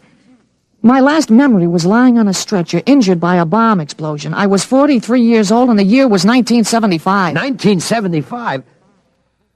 Well, that's right. You'll be 43 in 1975, but a bomb? Yes, during the siege of Buffalo in the Third World War. I was a captain in G5, Scientific Warfare, General Staff. Buffalo? You mean Buffalo, New York? There'd been a transpolar invasion of Canada. I was sent to the front to check on service failures of a new lubricating oil. A week after I got there, Ottawa fell and the retreat started. We made a stand at Buffalo, and that was where I got it. I remember being picked up and getting a narcotic injection. The next thing I knew, I was in bed upstairs, and it was 1945 again. And I was back in my own 13-year-old body. Oh, Alan, you just had a nightmare to end all nightmares, that's all. I thought it might be that at first, but I rejected it. It won't fit the facts. But it's ridiculous, all this Battle of Buffalo stuff. You picked up something listening to the radio. All the commentators have been going on about another war after this one. You've just got an undigested hunk of H.V. Callan born in your subconscious, that's all. But that isn't everything. I remember 4 years of high school, 4 years at Cornell, 7 years as a reporter on the Philadelphia Record, 3 novels, Children of the Mist, Rose of Death, Conqueror's Road. You think a 13-year-old can dream up all that stuff? But it's the only possible explanation. Maybe, but I can speak 5 languages today that I couldn't yesterday. French, German, Chinese, Russian, and a little Spanish. Although I've got a Mexican accent you could cut with a knife. But how did it happen? Alan, I can't believe it. All I know is here I am. I've been reading up on time theories. Nobody seems to know much about them. Evidently, time exists parallel as another dimension, and I got kicked backwards along it. But how? Oh, it may have been the radiations from the bomb or the narcotic injection, or both together. But the fact remains I'm here with full knowledge of my future identity. This is quite a shock, Alan. But you do believe me, don't you? Yes, I suppose I must. You seem so strange, as if you weren't my son. I'm your son, all right. Same body as yesterday. I've just had an educational shortcut. Wait a minute. If you can remember the next 30 years, suppose you tell me when the war is going to end. This one against the Japs, I mean. Oh, sure. Well, the Japanese surrender will be announced at exactly 7:01 p.m. on August 14th. That's a week from Tuesday. You better make sure we have plenty of grub in the house by then. Everything will be closed up tight till Thursday morning, even the restaurants. I remember we had nothing to eat in the house but some scraps. A week from Tuesday. And that's pretty sudden, isn't it? Not after today. What do you mean? What happened today? Oh, plenty. What time is it, Dad? That's 11:16. Is your watch right? Well, to the seconds, why? Well, it'll come at exactly 11:17:40. What'll come? The radio announcement. What are you getting at? Something important on the radio? Well, we'll see. Well, don't bother, Dad. It won't work. I remember we had a tube burned out. There is something wrong. When is this announcement of yours? Now I remember it. I memorized it in journalism school in 1954. What time is it? 11:18 o'clock. We're breaking into the program now. President Truman has just announced that an atomic bomb has been dropped on the Japanese industrial city of Hiroshima. The bomb was dropped 16 hours ago, and the announcement was delayed to ascertain the results of the explosion. A man named John Howard Peterson read that announcement from the Washington newsroom with NBC. I don't believe it. No? Well, listen. That's the Burke Platt factory whistle. And the bells of St. Boniface. Now, next, the whistle at the volunteer firehouse. Then it's true. It's true. Sure. Then Larry Morton came by on his bicycle. Hey, Al. Al, you hear? You hear about the bomb? An atomic bomb. Yeah, we heard. Boy, atomic bomb. Oh, boy. I gotta go find my pop. He's on the golf course. Bye, Al. Bye, Mr. Hartley. You knew. You knew about it. The next bomb hits Nagasaki. I thought that stuff about atomic energy was so much fantasy. Was that the kind of bomb that got you? Oh, that was a firecracker to the one that got me. It was a guided 98. Exploded 10 miles away. And that's going to happen in 30 years? I remember it. How about... Well, how about me? Oh, wait. Never mind. I don't think I'd better know when I'm going to die. I couldn't tell you anyway. I had a letter from you just before I left for the front. You were 78 then, and you were still hunting and fishing and flying your own plane. But another war, and fought on American soil. Oh, Ellen, I wish this hadn't happened to you. It happened. I remember it. But if I can help it, I'm not going to get killed in any Battle of Buffalo. But if you remember it, if time exists as a parallel dimension, then every tick we're getting closer to that Third World War. Dad, you know what I remembered when Gutschall came to borrow that gun? No, I suppose that you suspected him and warned me. No, that wasn't it. The first time, when I was really 13, I wasn't home. I'd been swimming at the canoe club with Larry Morton. When I got home about a half an hour from now, I found the house full of cops. But if the gun didn't fire... What makes you think it didn't? Gutschall talked the 38 out of you. He went home, shot his wife 4 times in the body, once behind the ear, and used the 6th shot to blow his own brains out. That's what you remember? Yes. The cops traced the gun. They took a very poor view of your lending it to him. You never got it back. But here it is. Oh, not the way I remember it. But I didn't want you in trouble, so I warned you. Dad, I found out the future can be changed. One man can't change the whole future. I stopped a murder and a suicide. I know, but... With 30 years to work, I can stop a world war. I'll have the means, too. The means? Unlimited wealth and influence. I've got a good memory, Dad. I wrote a list out this afternoon. Salt, jet pilot, citation, ponder, middle ground. What is this, a code? Horses. That's a list of Kentucky Derby winners from 1946 to 1970. Huh? You sure? Oh, I learned that list on a bet at the Officers Club in Cincinnati in 1971. Assault paid 8-1. You figure out what we can take in. But gambling? Oh, this isn't gambling. It's a sure thing. When we get rolling, we'll make the Rockefellers look like pikers. Assault at 8-1. Mm-hmm. I suppose I could scrape up $5,000. In 10 years, that'll make a lot of money. Any other little thing you have in mind, Ellen? Well, by 1952, we start building a political organization here in Pennsylvania. In 1960, I think we can elect you president. President? Isn't that going a little too far? Well, why not? Who wouldn't vote for a politician who was always right? Besides, that's the one thing we've got to change. In 1960, we had a man in the White House who was good to his wife and sang a nice tenor, and that's about all. He fouled up so completely, we ended up at war. I think President Hartley might be a little more trusted to take a strong line. But I don't know anything about international decisions. I do. I know all the wrong ones. If we can stop one murder, we can stop a war. It's worth a try, isn't it? I guess so. How do I start? Well, as I remember, just after the bomb announcement, you got a phone call from the City Fusion Party about the next election. Well, there's a lot of talk about a reform ticket. Well, that call is going to be important, Dad. It's the turning point. Now you've got to know. There it is. Well, what do I do? Well, answer it. Go ahead. But... Don't worry. I'll tell you what to do. Go ahead. Hello? Yes, this is Blake Hartley. Judge Cribbins? Yes. Just a moment. Alan. Oh. He's asking me to run. Oh, my head. Alan. Oh. Alan, what's the matter? Oh. Alan. He passed out. Alan, what do I do now? Alan, listen to me. Alan. Alan, what's the matter?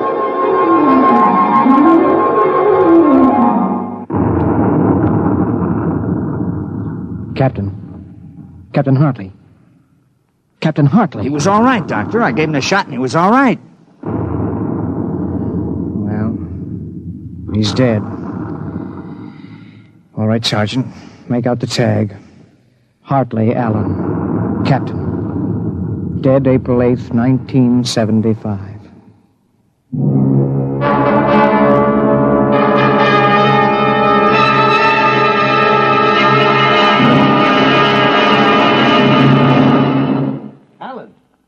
Alan, what happened? Alan! Alan! Huh? Alan, are you all right? Oh, hi, Dad. I've got Judge Crimmins on the phone. What do I tell him? What? Alan, are you all right? You passed out. Sure. I'm all right. Hey, today's my birthday, isn't it? What'd you get for my birthday, huh? Don't you remember? The Third World War? What Third World War? Gee, Dad, what's the matter? You're looking at me funny. You don't remember. You're back again, aren't you? Back to 13 years old. Sure, I'm 13 today. For corn's sake, Dad. You must have died up there. It was only a mind transfer. That means I'm on my own. I have to do it myself without your help. Help for what? If it's the grass, I said I'd cut it tomorrow. No, it's not the grass. I've got to save your life, Ellen. I can't let you die that way in 1975. What are you talking about, Dad? You sound goofy. I've got to change it all by myself. Change what? Never mind, Alan. You don't know yet. Come on. Let's have lunch. Sure, Dad, but now, how about my present now? What'd you get me for my birthday, In a minute, son. Go on in. Okay, well, hurry up, Dad, huh? Sure, all right. Now, where did I put that list of horses?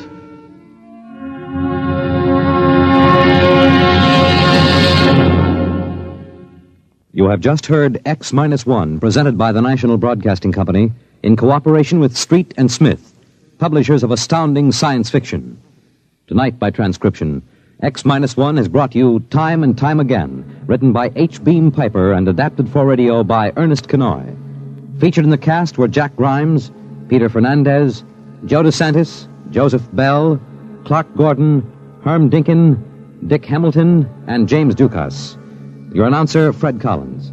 X-1 was directed by Daniel Sutter and is an NBC Radio Network production.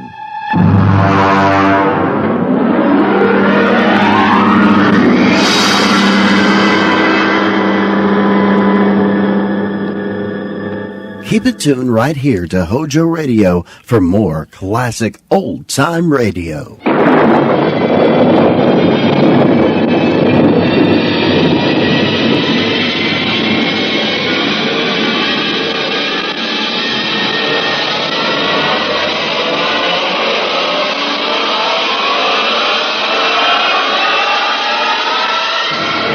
Tonight, George Lefferts's original radio drama of the 21st century, Parigi's Wonderful Dolls.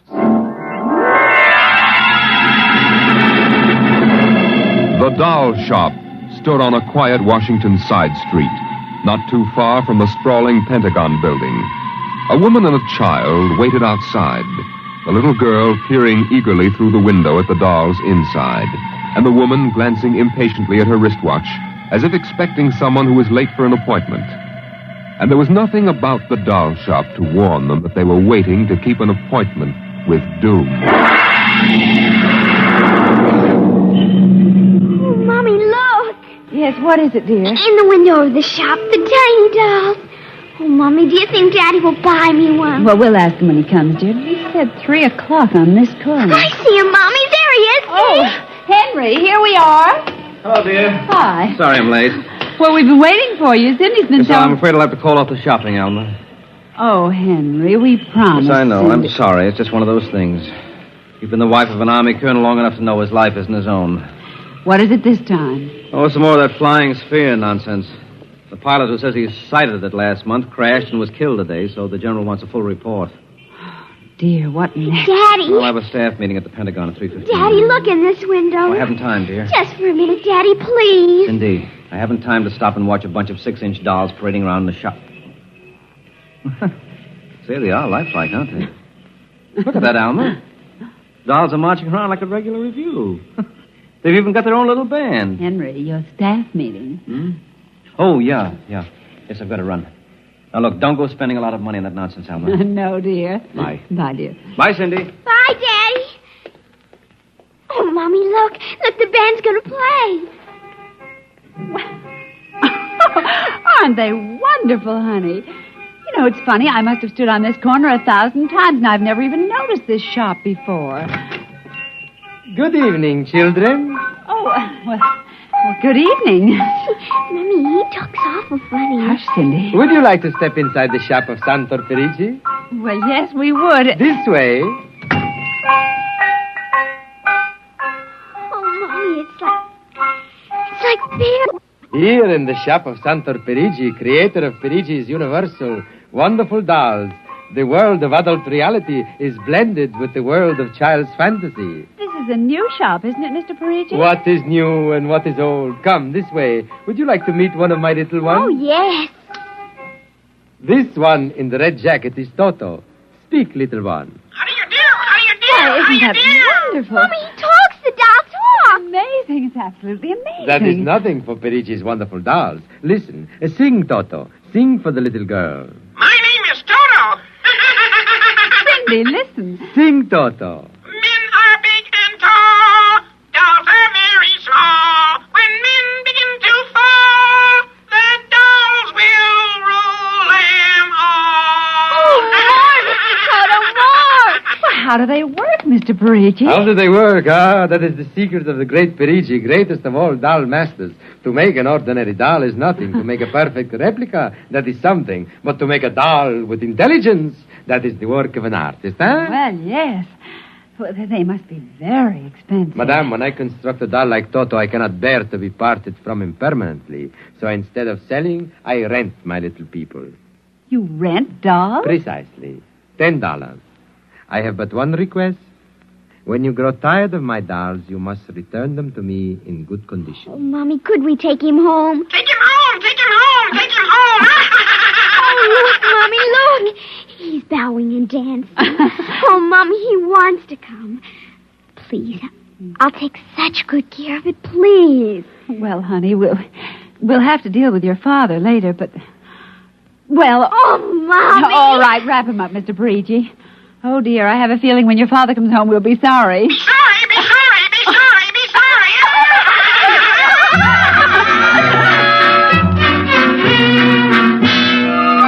Now, Toto, my room, and you're going to sleep right here next to my pillow. Oh, Toto, don't laugh like that. I'm going to have to teach you some manners.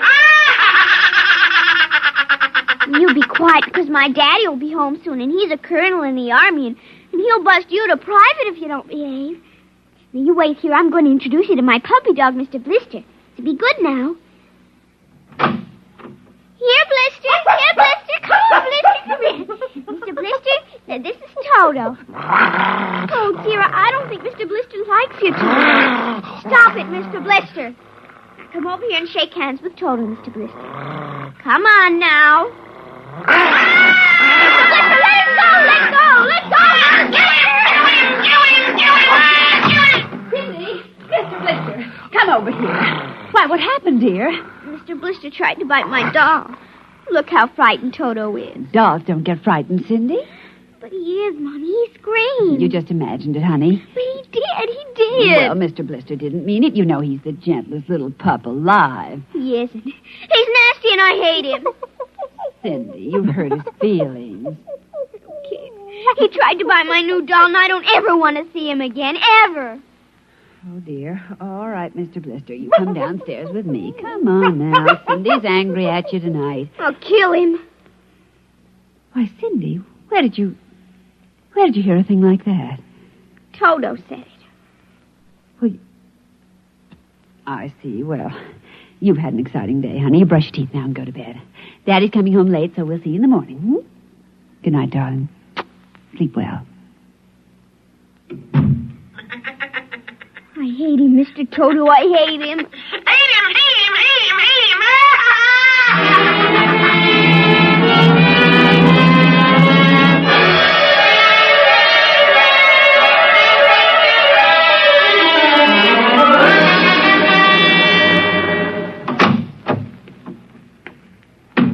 Morning, Alma. Breakfast ready?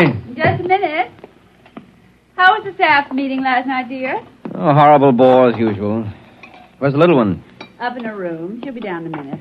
Oh, say, remind me to take some papers back to the War Department, will you? I left them in my strong box. Henry, you told me it was against regulations to bring secret papers home. Well, I had to finish some work for the old man. Nobody will ever know the difference.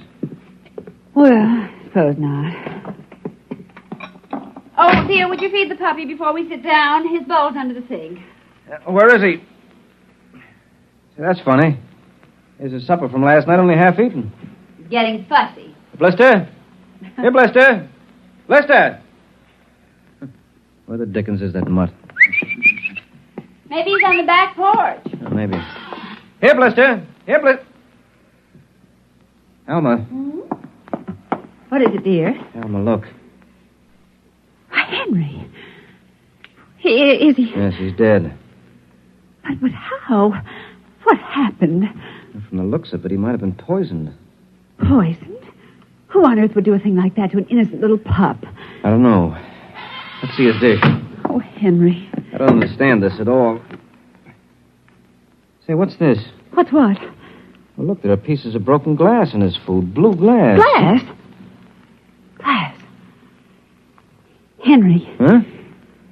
Well, I just remembered something. What?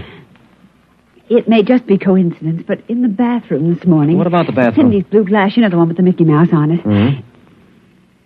It was broken, Henry. I found pieces in the wastebasket. I meant to ask her about it. Oh, Alma, for heaven's sake, you aren't suggesting that our little girl... Why, she loved Blister more than anyone. Not last night, she didn't. Why not? Well, he went after Toto. Well, who's Toto? Oh, her new doll. You bought her one of those dolls? Well, I just rented it. Rented it? Yes. Look, Alma, Oh, no. Oh, well, all right. Well, what's this got to do with Blister? He went for the doll, and Cindy... Well, Cindy said... Henry, she said she'd kill him. What? Well, that's ridiculous. True. Good heavens, a 9-year-old child putting ground glass in dog food? She'd have to be a monster. Mommy. Now, don't say anything. I'll talk to her. Good morning, dear. Morning, Mommy. Morning. Daddy. Hello. What's the matter? Nothing, Cindy. Sit down, dear. Yes, sir. Cindy, your mother tells me you broke your blue drinking glass. Oh, no, I didn't break it. Now, Cindy... I didn't. Well, now, somebody broke it. It wasn't your mother and it wasn't me. Well, then it must have been Toto. Cynthia. Cindy, you know Toto was only a doll. Now, a doll couldn't have broken your glass, could he? Well? But he must have done it, Daddy. Cindy, you know how Daddy feels about little girls who tell untruths. I'd hate to think you'd done something you knew was wrong and you were blaming it on a doll. What's the matter with Mr. Blister? Is he sick? He's dead, Cindy. Oh, no, he can't be dead. He isn't dead, Daddy. No, he isn't. He isn't. Mommy, Yes, dear. but he'll come back. He has to come back. No, he won't come back, honey. Not ever. No, Cindy, not ever. Now that we've told you, Cindy, do you want to change your mind about the glass? Henry, let her alone. Daddy, you think I killed him? See what you've done. The child feels guilty enough, Henry. Oh, dear, this is no time for feelings to interfere. Feelings don't know any time, Henry. When they come, they just come. You go up to your room, honey. Daddy and I'll be up in just a minute. I don't want to. Please, Cindy. We'll be right up. Please. There, that's a good girl. And close the kitchen door behind you.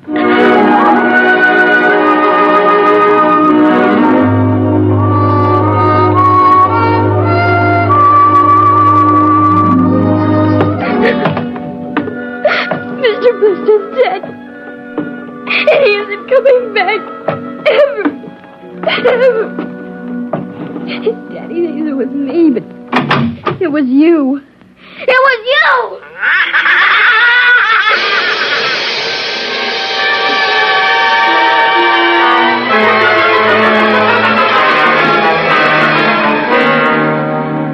You're listening to NBC Radio's award-winning science fiction series, X-1. Now we return to X-1 and Parigi's Wonderful Dolls.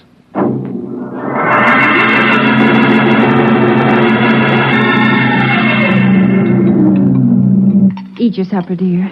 I'm not hungry. Oh, Cindy, you scarcely touched your lunch. I don't feel like eating. Is it Mr. Blister? Oh, Mama. Cindy, answer your mother. Now, Henry, she'll work it out in her own way, dear. Oh, I don't know. When I was a boy, there was such a thing as discipline. Where this child is being brought up... Henry. Well, it's true. There's no respect. Lying. Oh, I don't know. Alma, what's happened to us? We were a nice, peaceful, happy family until you bought that cursed doll. Now who's blaming things on the doll? Well, it's true. Henry. You wanted to get some papers from your strong box. What?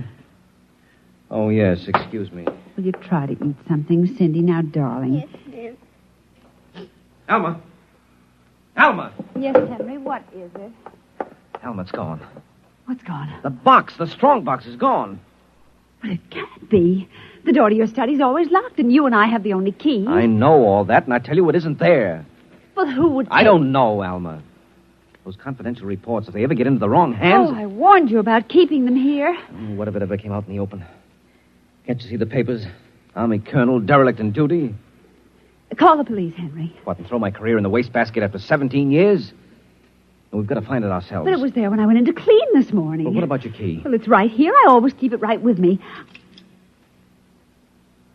That's funny. Oh, no. But my other keys are all on the ring. You've lost it. I don't see how. Alma, how could you do it? Henry, please. Come on, we'll search the house. I can't think of anything else to do. Oh, dear, you're going to miss your staff meeting. Well, all right, never mind the meeting. My whole career goes up in smoke if we don't find those reports. Now, somebody get hold of your key and open that room. I know, Cindy. Oh, let the child alone. She's been through enough. You know she wouldn't do a thing like that. I don't know anything anymore. I don't know my own child. I don't even know you. Henry. All I know is that strongbox is gone with papers that are dynamite if the wrong person gets them. The question being who? What's that? Coming from upstairs. Dodo,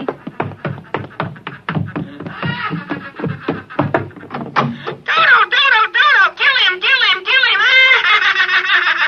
How do you do? Stop it. How do you do? Blasted little imp! There. Henry. But since we've got this thing... Henry. What? Look, Where? What? around the doll's neck. The key. The key to your study. It was Cindy, after all. I don't believe it. Ever since she got this fool doll, she's been acting half insane. First the dog, now this. I think she hates us, Alma. Henry, Cindy is my child, and I know her. I know she's a good, sensitive little person with no malice in her. You're just simply refusing to face the facts, dear. What are you going to do? I'm going downstairs and have a talk with that young lady.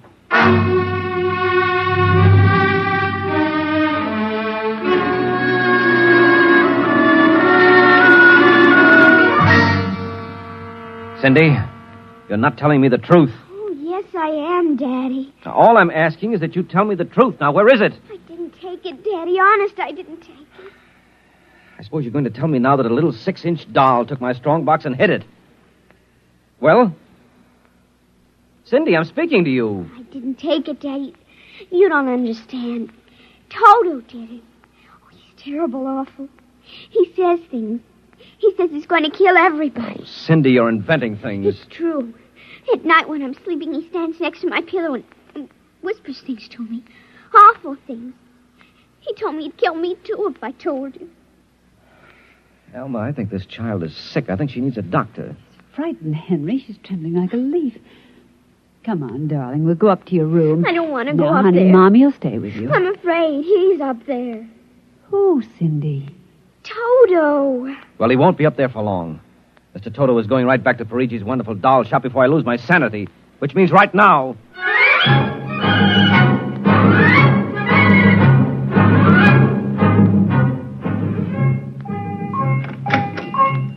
Ah, Colonel Grayson. Welcome to the home of Parigi's wonderful doll. Are you Parigi? Santor Parigi, creator of the universal doll. The doll with the mine. The doll Yes, with... well, I'm returning one of your masterpieces. Oh? If you will step into the rear of my shop. Now, what is the complaint? There's no complaint. Here's your doll. Good riddance. My little Toto, rejected, you found the world of men too filled with hate. We will change all that later on. Return to your comrades in the window, little one. And now, Colonel Grayson? I think we have no further business, sir. Ah, but we do, Colonel. Let me see. Here it is. Do you recognize this, Colonel? That's my strong box.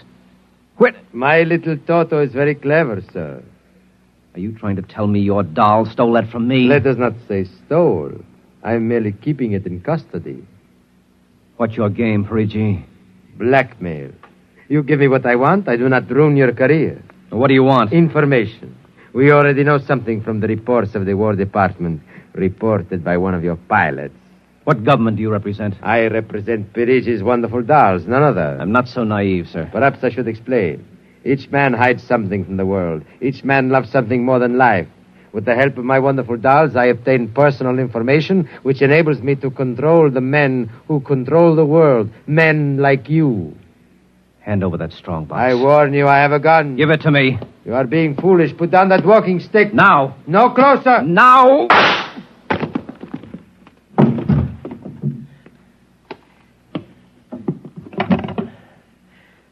Hello.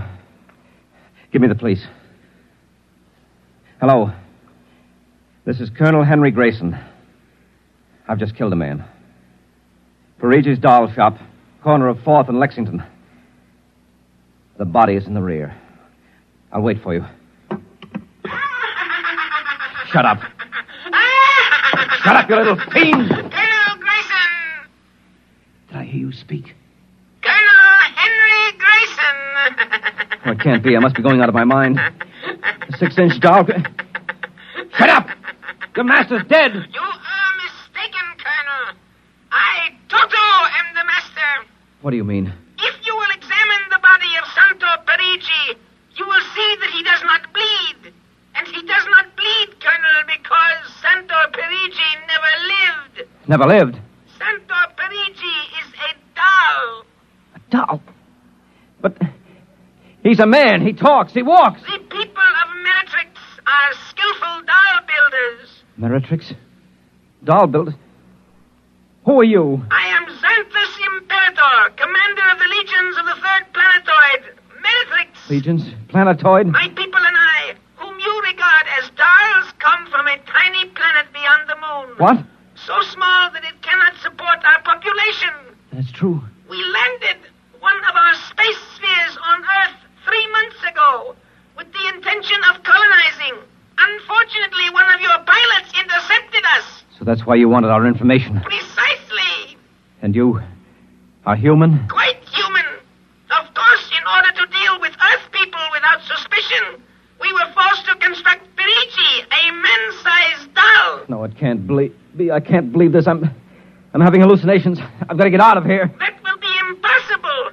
We have weapons of destruction quite unknown to Earth people. I phoned the police. They'll be here soon. By the time they arrive, my people will have prepared something quite shocking.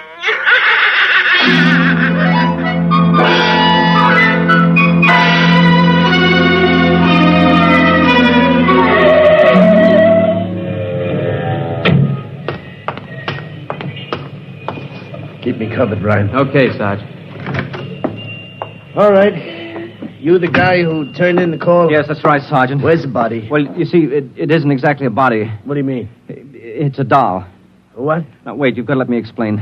I know this sounds fantastic, but I've stumbled onto an unbelievable plot. Yeah? Keep talking. Well, you see, these little dolls, they aren't really dolls. They're tiny people. Now, there's a big doll named Santor Parigi. They're using him as a front to run the shop. He's off his trolley, Sarge. Now, look here. Now, listen, mister, we got to call it. There was a murder here. Now, if there was one, where is the body? Well, it's behind the curtains in the back. Only, you see, it isn't really a body. It's a big wax dummy. It's all part of their plot to gain control of the world. Holy smoke, he's really off his rocker. Now, look, if you don't believe me, I'll prove it to you.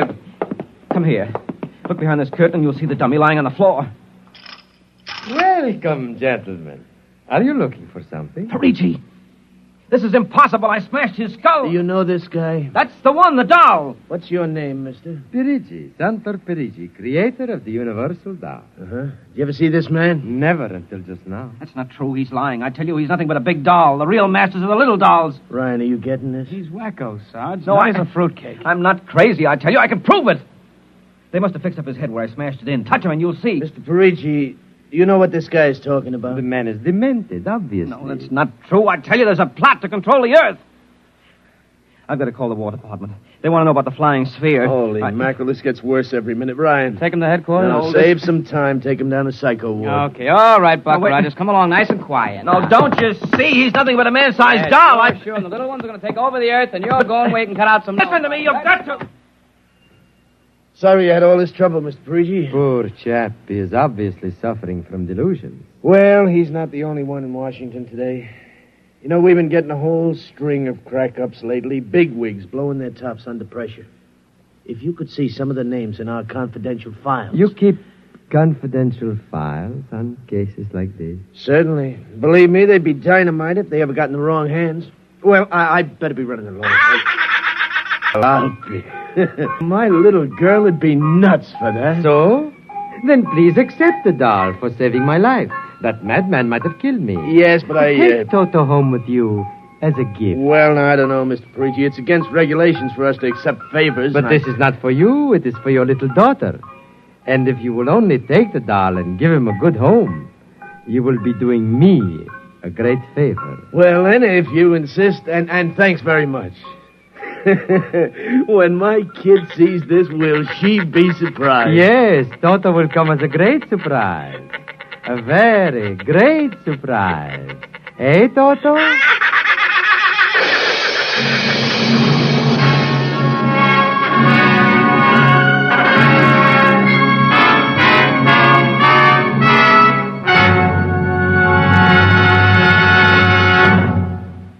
This was from the world of X-1. Tonight's story, Parigi's Wonderful Dolls, an original drama written for NBC Radio by George Lefferts. Featured in the cast were Denise Alexander, Joan Alexander, Les Damon, Joe DeSantis, and Leon Janney as the doll Toto. Music by Al Behrman, narration by Norman Rose. Tonight's program was directed by Edward King, executive producer Robert Wogan. Our next broadcast was produced for syndication in 1949 at WMGM New York. It was based on a popular series of movies in the late 1930s and early 1940s and brought to the microphone the stars of the series, Lou Ayres and Lionel Barrymore. Ayres plays the young, idealistic doctor, and Barrymore, ever in character, was the crusty, lovable diagnostician. The men worked at Blair General Hospital, one of the great citadels of American medicine, a clump of gray-white buildings planted deep in the heart of New York, where life begins, where life ends, where life goes on.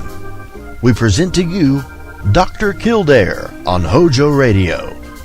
The story of Dr. Kildare. Whatsoever house I enter, there will I go for the benefit of the sick. And whatsoever things I see or hear concerning the life of men, I will keep silence thereon, counting such things to be held as sacred trust. I will exercise my art solely for the cure. The story of Dr. Kildare, starring Lou Ayres and Lionel Barrymore.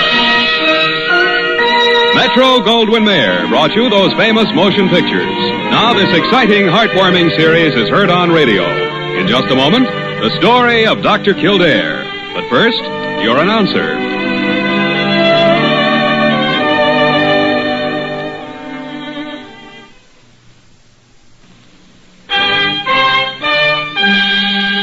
Now, the story of Dr. Kildare, starring Lou Ayres as Dr. Kildare and Lionel Barrymore as Dr. Gillespie. I beg your pardon, Dr. Gillespie. Did you say Parker wasn't in your office? Not only did I say she isn't in my office, Diana, but I've dialed my office 3 times in the last 15 minutes and still no answer. 3 times? That's peculiar. No more peculiar than Parker is. But find her for me, will you? And tell her to bring me Mrs. Taylor's case history up to the biochem lab? Well, I'll certainly try, Dr. Gillespie, just as soon as I can get off the reception desk. Good. And 10 minutes ago isn't too soon. Well, Bessie, have you seen Parker recently? Why, yes, Miss Verna. She just left the diet kitchen a minute ago. Oh, thanks, dear. You get out of here, you whore now. Parker, for goodness sake. Don't stand there, Diana. Help me get this cat out of the building. Parker, will you skip the cat and get into the office so Dr. Gillespie can have Mrs. Taylor's case history up in the biochem lab before he has to be scraped off the ceiling? Well, as if I had anything to do with a stray cat being in here. You'd imagine you cat, you! Don't you dare go in Dr. Gillespie's office. Come here, you fugitive from a back alley. Did you hear me? I said, come here. If you don't get off that desk, I'll... Why, the great horn spoon, Parker. How long do you think you're going to keep me waiting for? Parker, one in tarnation. It's a cat, Dr. Gillespie. Well, a cat. A friend or just one of your relatives? Oh! I'm sorry, Parker. What? Well, naturally, I'm sorry. I understand your interest in animals. Because your next job, you'll probably be lucky if you're working for a veterinary. Now, you see here, Dr. Gillespie. I'm not... Afternoon, everyone. Oh, Jimmy, hello. How about coming over to Sullivan's for a bite of Dr. lunch? Kildare, would you please tell this old... Well, now, Doctor. A new patient? Now, wait a minute, Jimmy. Wait Well, there you are, Dr. Gillespie. I'm glad I found you at last. Oh, no. What's the matter, Dr. Carew? You're pale. Don't you like cats? I cannot abide cats. They make my skin crawl. And until this cat is out of here, we'd better go over to my office. You come along, too, Dr. Kildare. I'm busy. I'm making a new prognosis on Mrs. Taylor in 504. Dr. Gillespie, this is urgent. I guess it's ours not to reason why, ours just to do and cure. Come on, Dr. G. Over to Dr. Carew's office.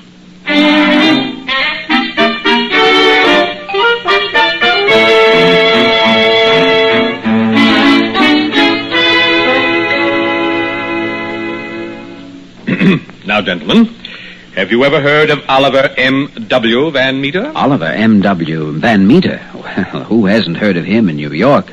Just oozing money. Not only oozes money, Oliver oozes influence. Oh, Oliver, eh? Well, yes. We met at a dinner party last night. But we spent almost an hour together alone, talking confidentially about Mr. Van Meter's health. Not only money and influence, but health, too. Now, there's a lucky man. Gentlemen, it's a very, very strange case. But on my insistence, and upon my professional advice, mind you, he's coming to Blair Hospital. And, gentlemen, that is what I want to talk to you about. Well? Mr. Van Meter suffers from a most peculiar malady. Most peculiar. Every Monday of the year, his eyes start to water. Then his nose starts running. And by Tuesday, he has a horrible case of asthma. Oh, what's so strange about that? Probably an allergic reaction or something. Allergic reaction. Have you ever heard of an allergy that was able to read a calendar so that it could get started every Monday? And Well... just a minute, Carew. What happens after Tuesday? There is the strangest part. By Wednesday, the asthmatic condition starts subsiding. By Thursday, Mr. Van Meter is completely well again. And then Monday, each and every Monday, the cycle starts all over. It's unusual, all right, but still probably an allergic upset. Well, I've practiced medicine too long to make snap judgments, Jimmy, especially before I've seen the patient. I stand corrected, Doctor. And I'll bet you the 6-course lunch at Sullivan's with an extra plate of rice pudding that no allergy recurs every Monday and then fades away. You just made a bet, Dr. Gillespie, with an extra rice pudding and an extra pitcher of cream. When does Mr. Van Meter check in, Dr. Carew? He's coming this Sunday, so as to be here for observation when the malady starts developing Monday.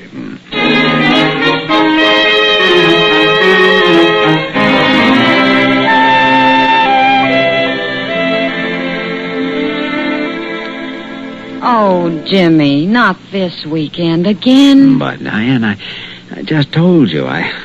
But, you know, I made this bet with Dr. Gillespie. And I bet you're breaking our date just because you want to meet the great Oliver M.W. Van Meter. You ought to know by this time, sweetie, there's no one I'd rather be with than you. Comes Parker. What's that she's toting? What in the world are you doing with that, Parker? Huh? That? Uh-huh. You must mean this. Let me see that a minute. Evaporated milk for babies formula.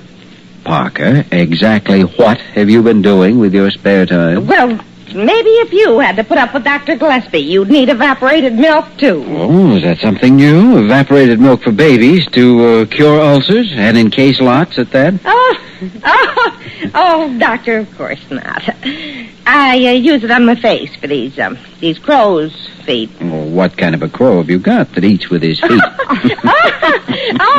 Sometimes I wish I worked with you instead of that old bear I kicked. Oh, poor Parker. She's such a wonderful person at heart. What she has to put up with. Oh, you're a wonderful person, too, Miss Werner. Oh. And you have to put up with me. Jimmy, you better keep your mind on Mr. Van Meter. Oh? For the present, that is.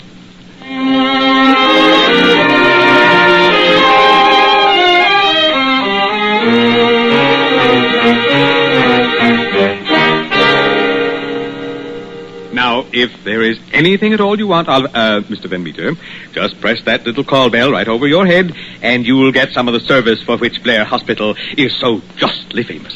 Thanks. What I want you can't get in the hospital. I beg your pardon? Look at this item here. Oh. I don't recall seeing that when I read the paper this morning. Well, what paper do you read? You mean there's a difference? Well, certainly there's a difference. Yes, I see. Oh, Dr. Gillespie, Dr. Kildare, do come in and meet Mr. Van Meter, Oliver M.W. Van Meter. Delighted, Mr. Van Meter. Yeah.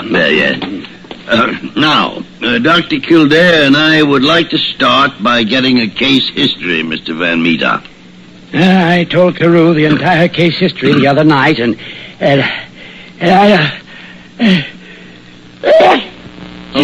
Oh, dear. In the lab, everyone, and not one of them is positive. Well, that should be pretty solid evidence that it isn't an allergy, then, shouldn't it? No, unfortunately not, because when I made the nasal smear for eosinophiles, it showed Van Meter's definitely allergic to something. Some unusual thing we just don't know about and can't find. Oh, this is dreadful. Dr. Gillespie, can't you suggest something? Yes. Give him a box of face tissues for his sneezes and send him home. Oh, Dr. Kildare, isn't there something you can do? There is, but I'm afraid you're not going to like it, Dr. Carew. I'm not? It seems that whatever Mr. Van Meter is allergic to is some substance we haven't got in our lab. Something the medical profession probably doesn't even know about. Such as what, Jimmy? I don't know.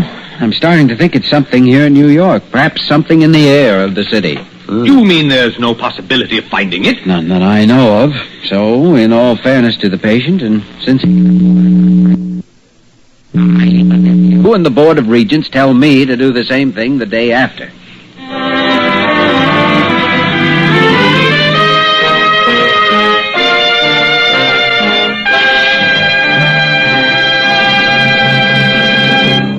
We return to the story of Dr. Kildare in just a moment.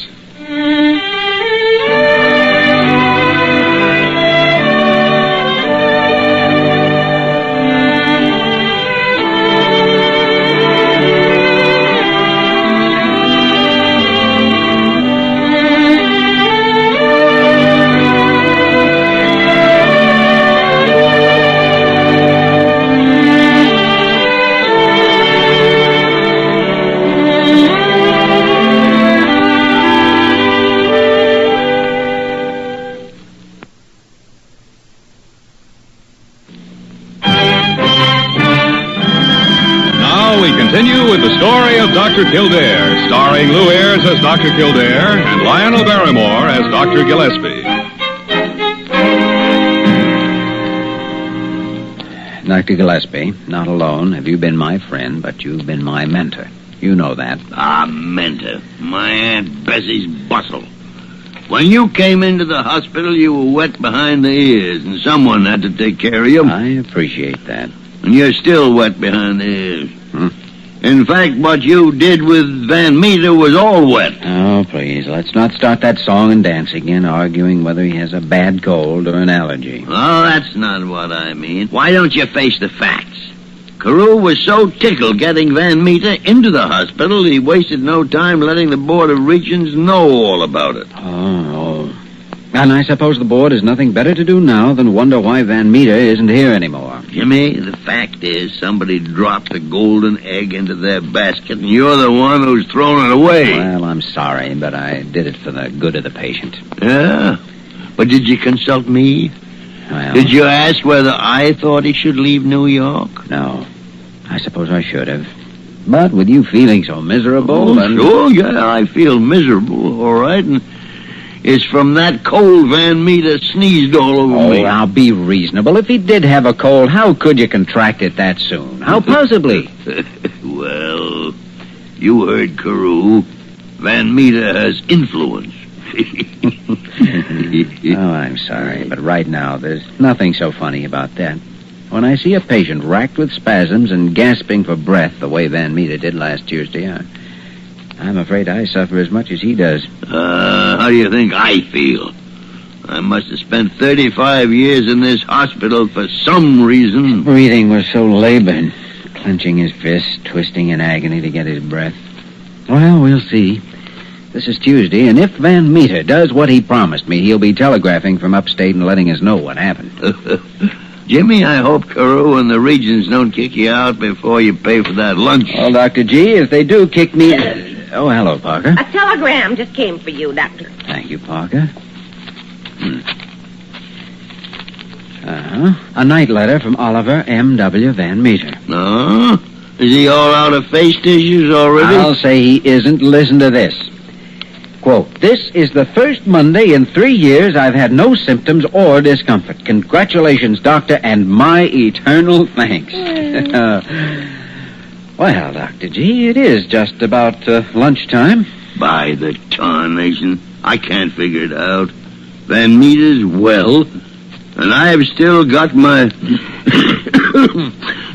my cold. Parker. Yes, Doctor. I feel so good about this telegram, I'm going to buy you a whole case of that evaporated baby milk. Evaporated what? Nothing, Doctor. Nothing at all. Dr. Kildare, congratulations on your diagnosis of the Van Meter case. You should have waited, Parker. Another telegram just came for Jimmy. Another? Yes. How popular can you get? Well, maybe your grateful patient wired you $100,000 in partial appreciation. Maybe. Yeah, give me that. By the great horn spoon, grateful patient. Not only opens my personal telegrams, laughs in my face. Dr. Gillespie, what does it say? I'm laughing so much I can't read it. Oh, this is rich.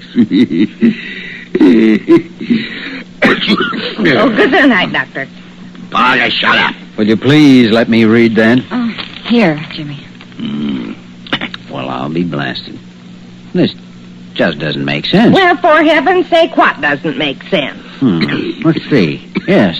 First telegram from Van Meter was a night letter sent Monday, and this is a straight telegram sent today, Tuesday. Yes, and? Upstate at Lake George, Van Meter was all right on Monday, but 24 hours later, on Tuesday, the whole thing started up again exactly the way it did here, except 1 day later. Well... Is there a doctor in the house?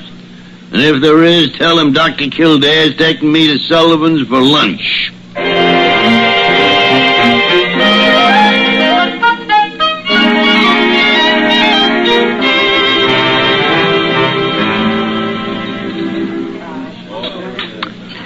Jimmy, my boy, I can't tell you when I've enjoyed a lunch so much. Yeah, that's good. Go on, eat your pudding. No thanks. Doctor, not only is your slip showing, your slip in diagnosis, of course, but you're not even diagnosing yourself properly. It's a kind of very old phrase of yours, Doctor. What the tarnation are you talking about? Do you know? By the ever-living... Ooh, I'm glad we enjoyed our lunch before he got here. Oh, so here you are. Well, I wish when you gentlemen leave the hospital, you'd let someone know where you're going. Parker knew. Well, if she did, she wasn't around. And anyhow, the door of your office was locked. Now, see here, Dr. Kildare. What's all this about a telegram from Oliver? Yeah, here, read it for yourself. Oh. Well, Dr. Kildare, now what do you propose doing? There's only one thing I can think of. Cutting your own throat, Doctor? No, but I'm going to telephone Mr. Van Meter Thursday when his new attack has subsided and ask him to come back down here, back to Blair Hospital. Back to... Dr. Kildare, you don't think for a moment he'd come back after you gave him the bum's rush? I don't know, Dr. Carew. I only know that if Mr. Van Meter can be cured, I'm going to cure him. If I have to work till I have a long gray beard.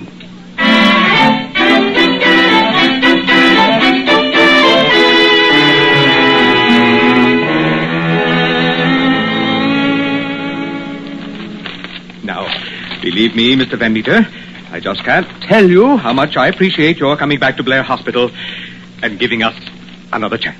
What have you got to appreciate? I came back here because your Dr. Kildare is about the only person sufficiently sympathetic to be interested in my case for more than the fees. Yes. Yes. I want you to know that we're all sympathetic. Every last one of us here at Blair Hospital. Now, don't try to butter me up. But Dr. Kildare, Dr. Gillespie... Gillespie? You send that old walrus in here again, and I'll beat him over the head with his Sunday newspaper. Comic section rotogravure, book review, and all. Well, I must admit that... Dr. Kildare, come right in. Your patient's ready for you. Mr. Van Meter, I can't start to tell you how sorry I am it didn't work out. Well, I don't believe in interfering between a doctor and his patient. If there's anything you want, Oliver, just let me know. Well, you know why I came back here? No, but I know why I wanted you to come back. I know you can be cured, and I'd like to do the curing. Well, I thought you had cured me when Monday came round at Lake George, and I was fit as a fiddle. Yeah. But why did it happen at Lake George on Tuesday? I guess it takes the germs the whole day to come up from New York. Maybe that's it. And as far as Lake George goes, you can have it. Why, if I hadn't had the Globe Bulletin mailed up to me, I'd have been lost. What? Wait a minute. You had your Sunday newspaper mailed up to you? Yes? Mr. Van Meter, this is the Sunday edition of the Globe Bulletin right here. Is that right? Yeah. Mm-hmm. In New York, you read this paper every day, and Sundays, too. Mm-hmm. But you never broke out except on Mondays down here. Monday, the day following the Sunday edition. Of course, but look here. The only exception in 3 years was this past week, when you received the Sunday edition of the Globe Bulletin by mail on Monday, right? Yes, I suppose so. And as ridiculous as it sounds, I'll bet you right now you're the one man in a million who's allergic to rotogravure ink. The ink the Globe Bulletin uses in its Sunday supplement. I'm allergic to newspaper? You are. To rotogravure ink? If I'm wrong, Mr. Van Meter, I'll eat the Globe Bulletin, Hopalong Cassidy, comic section, and all.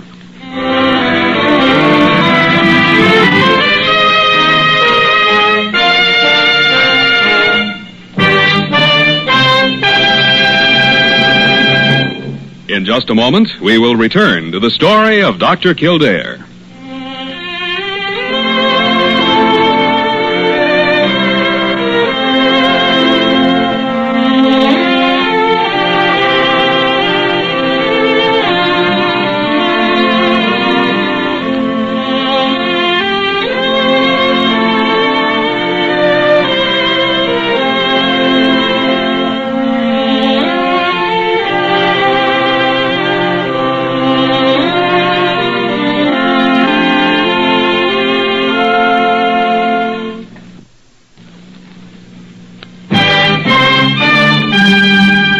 Once again, the story of Dr. Kildare, starring Lou Ayres as Dr. Kildare and Lionel Barrymore as Dr. Gillespie.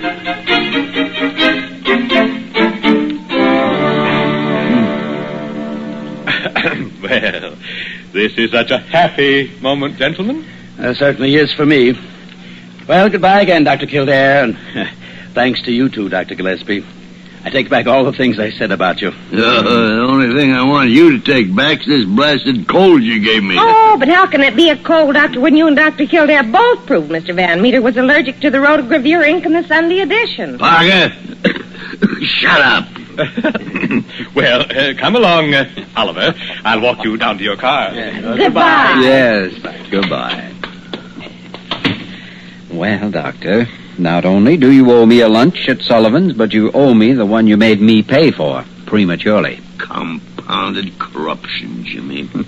How can a man eat when his head's choked up with a cold? Tarnation. Now, this tissue box is empty. I thought you kept your whole hoard of face tissue in the back of that double drawer in your desk. Oh, no. There's been none there for weeks now. I'll go right down to the pharmacy and get you some. Now, wait a minute, Parker. There were at least a dozen boxes. They can't all be used up. Now, hold your horses, Parker. I'll take a look. Oh. By the great horn spoon. A cat in my desk. And a blanket. Parker, come back here. Locking the office and evaporated baby milk for your crow's feet, eh, Parker? Now, Doctor, you've simply got to give me a chance. Give you a chance to nothing. I'm going to take this cat and be... Well, Dr. Gillespie, now are you convinced you haven't got a cold? Why, even a second-year med student could tell what's wrong with you. You're allergic to cat's hair. Parker, I've wanted to do this for a long time, but now I'm going to wrap my fingers around your throat until rigor mortis sets in. Well, and I've wanted to do this for a long time, too. I'm quitting. Oh, no, you're not. You're fired. That's a fine way to treat me. And after she's given you the best years of her life, for shame, Doctor. The only reason I hid the old kitten in the first place was because I couldn't catch it. And then when I heard Dr. Carew say cats made his skin crawl, I thought, well... I don't care if Carew... Huh? Carew, huh? Well, now, maybe you got something there. A new secret weapon. You bet she has, Dr. G. Parker, honey, you sit down. You're not fired. You're just wonderful. Oh, good night.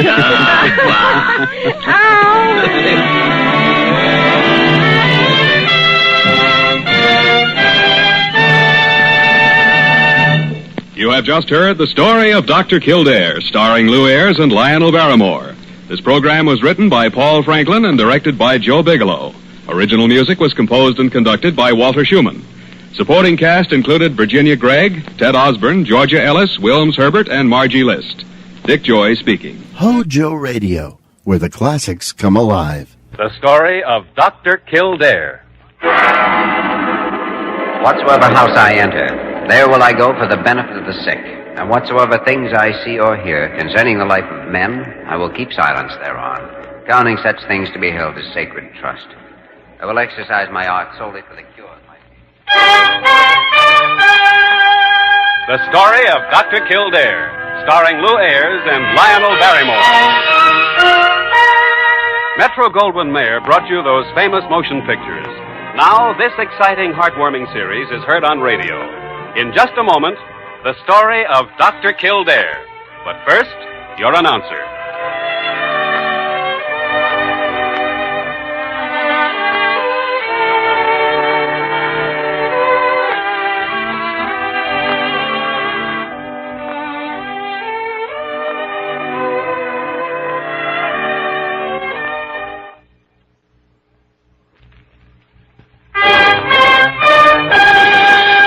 Now, the story of Dr. Kildare, starring Lou Ayres as Dr. Kildare and Lionel Barrymore as Dr. Gillespie.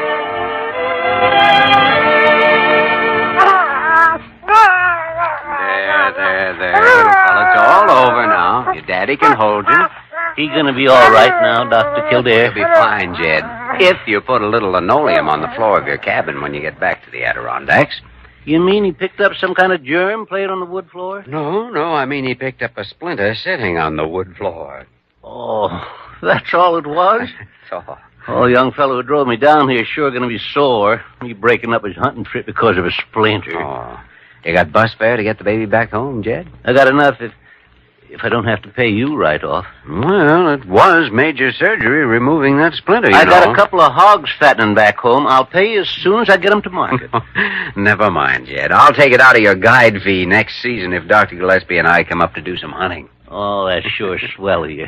I'd like to say hello to Doc Gillespie while I'm here. Oh, good. You'll find him across the hall in his office. Meanwhile, I'll try to square things with the man who drove you down. Where is he? He's sitting on the bench in the next room. Said he'd wait until he knew the baby was all right.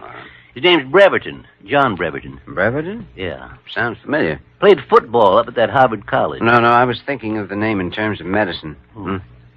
Well, you run in and see Dr. Gillespie. Well, thank you again, Dr. Kildare. Go ahead. And don't worry, I'll send you your pay as soon as I sell my hogs.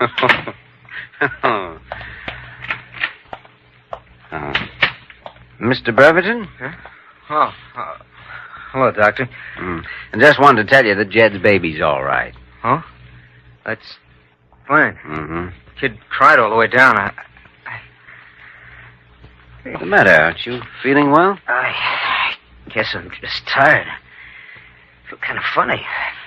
Better get to a hotel. Hey, easy. Afraid we'd better get you to bed right here and now.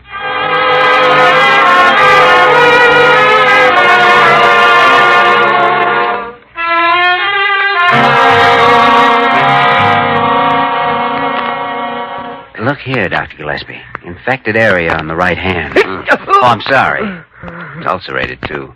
Very tender and hurts him easily, and yet the infected area is unusually hard to the touch. Well, how about that thermometer reading, Parker? Or are you waiting for the patient to swallow it? Doctor, it's 105.2. Dr. Gillespie, this young man's been hunting up at Jed's place in the Adirondacks. And he's been drinking raw milk. But I'll bet it's undulant fever. We'll have to keep a close check on his temperature. But, Doctor, this ulceration on his hand... Oh, it's a simple boil. Has nothing to do with his fever. This fever, Doc, is it a pretty bad thing? Oh, I think we've caught it in plenty of time. But my father's a doctor. Oh? Out on the West Coast. Ralph Breverton. Oh, the neurosurgeon. I thought the name was familiar. You've heard of him, Dr. Gillespie. Oh, I've read his papers. Will you send a telegram for me? Ask him to fly out. You bet. I'll see it goes off right away. Oh, is Jed still in your office, Doctor?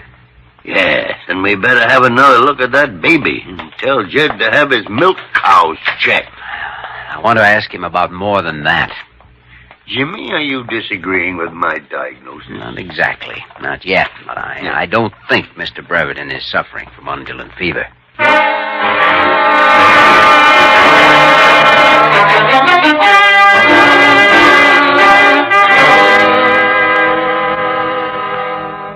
Well, Doc, he did act kind of funny driving down here. But we drove most of the night, and I thought he was just plain tired. He was all right yesterday, though, huh? Oh, he's in great shape. Felt fine because he bagged a bear yesterday afternoon. A big one. Got it with one shot, and we lugged it back to the cabin. He skinned it himself. Confounded, Jimmy. Let's get to the point.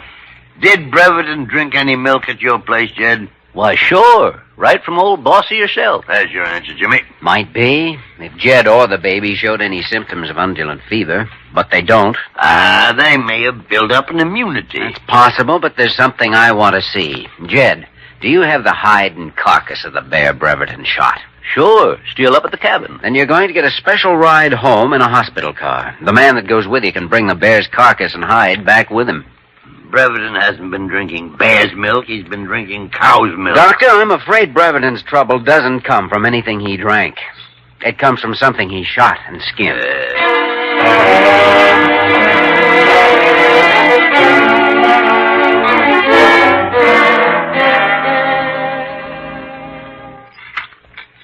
Something wrong with this microscope. It's not the microscope. What you're looking for just isn't on that slide. Then will you tell me what's on your mind? No, I can't.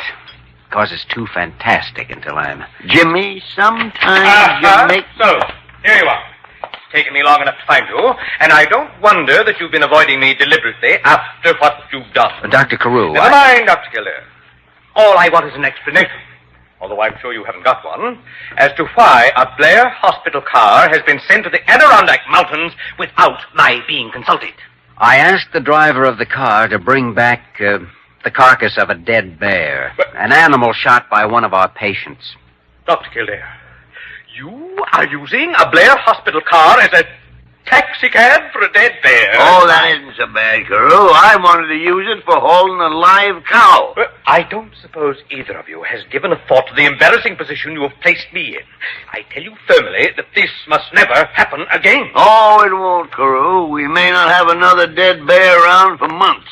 Dr. Gillespie, I find your sense of humor most inappropriate. Oh. Most inappropriate. Yeah. Remember, Dr. Kildare, I warned you, in the future, you will consult me. Yeah. Dr. Gillespie speaking. Yep. All right. Bring it up. There's your bear, Jimmy. You better go and get to work on it before Carew sends somebody up here with a straitjacket.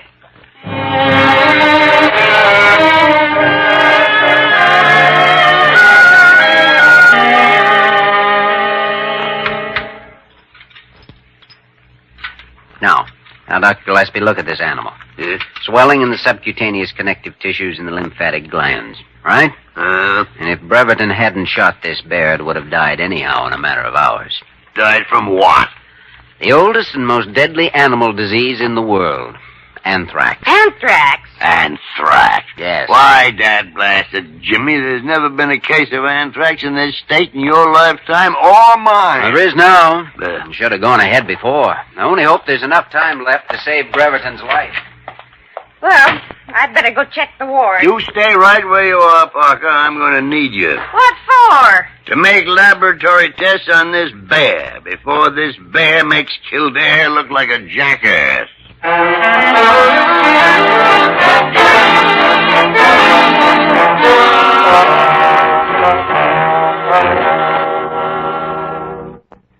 You sure, Doc?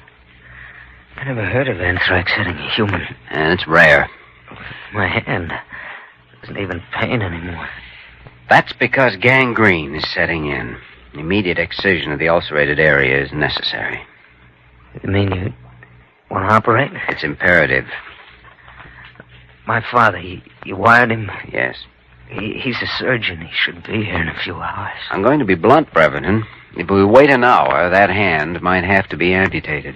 If we wait 3 or 4 hours, you might die of septicemia. You know your business, Doc? I think I do. It mightn't sound like much of an ambition to you, but I've always planned on playing pro football someday. I guess it's up to you whether I do or not. I'll buy what you're selling, Doc. Thanks. Hello, this is Dr. Kildare. Please prepare a room for surgery.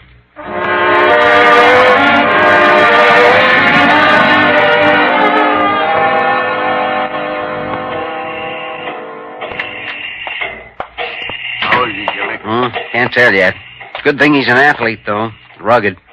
Got him on antiserum and penicillin. If he doesn't respond... Floor nurse can watch him. You better go and get some sleep. I suppose so. Parker tells me you ran lab tests on the bear while I was operating. Oh, Parker talks too much. Old back fence. I don't have to hold anything back. You didn't find any sign of anthrax, did you? Well, you know how tricky it can be. There were some indications of malignant pustules and spores. But none you could classify as Bacillus anthracis, No, Jimmy, no. I'm afraid not.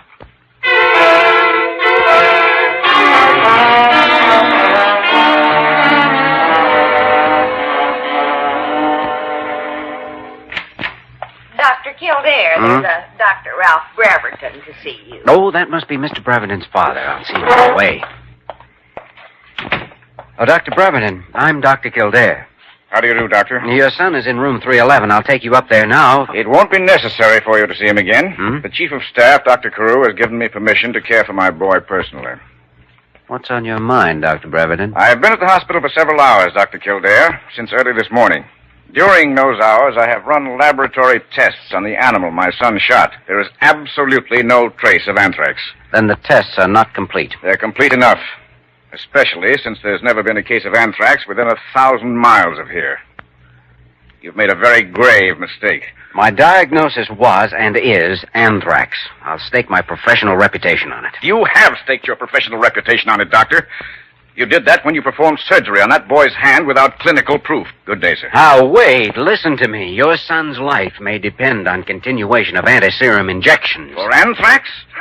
You're being absurd, Doctor. Now, please let me run another series of lab tests. I'll prove it to you. That won't be possible. I'm satisfied with my own tests. And Dr. Carew ordered that all test tissues be destroyed.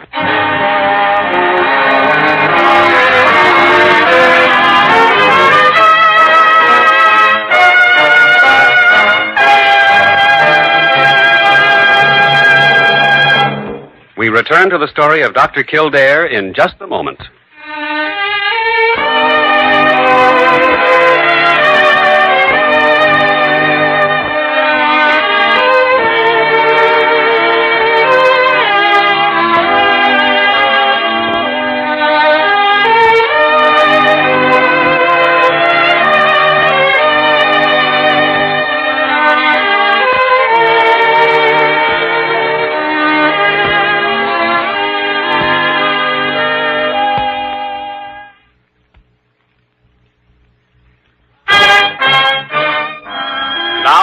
Continue with the story of Dr. Kildare, starring Lou Ayres as Dr. Kildare and Lionel Barrymore as Dr. Gillespie.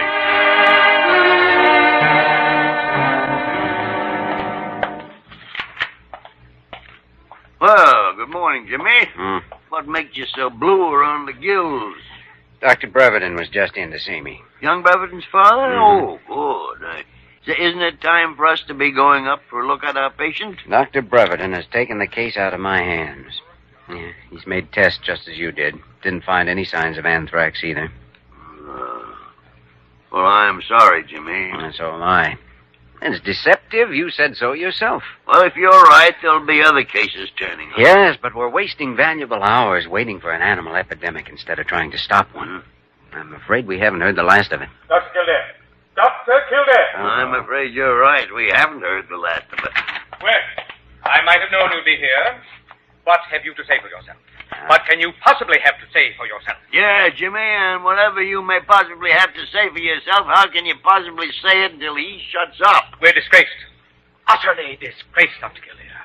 How can you sit there calmly when you know that I have been asked to take you, a Blair Hospital doctor, away from a case you have bungled? Oh, confound it, Carew. He hasn't bungled anything. He's done nothing to harm young Breverton. That is your opinion, Dr. Gillespie?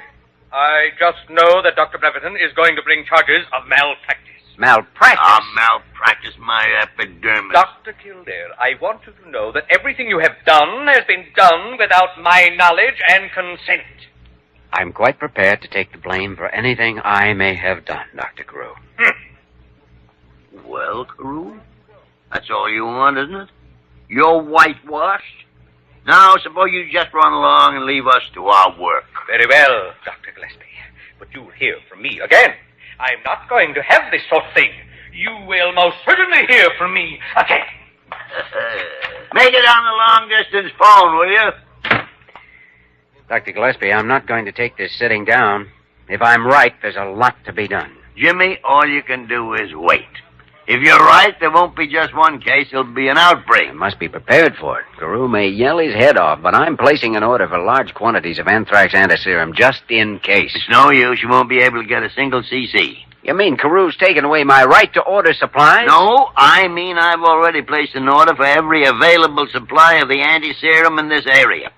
And for all that can be made. But you found no evidence of anthrax in your tests. Well, with the way Carew and Parker have been buzzing around, one of them may bite somebody. That would be enough to start an epidemic of anything. Now, clear out of here. I got work to do. Thanks, Dr. Gillespie. Parker? Parker! Yes, Dr. Gillespie.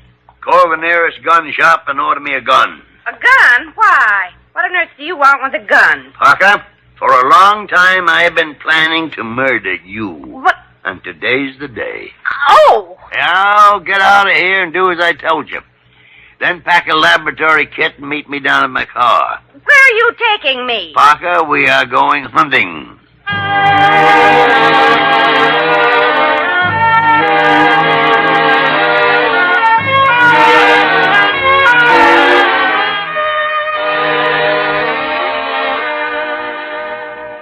Well, Dr. Gillespie, I sure would like to be your guide, but I can't right now. Why not, Jed?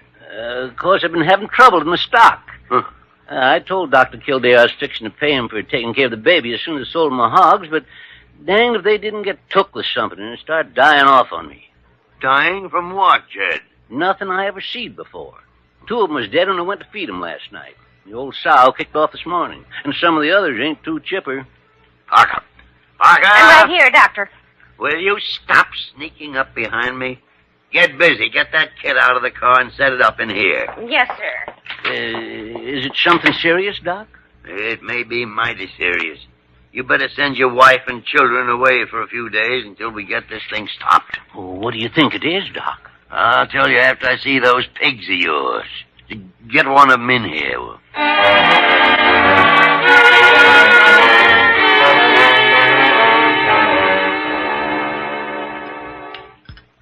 Parker, take notes on this.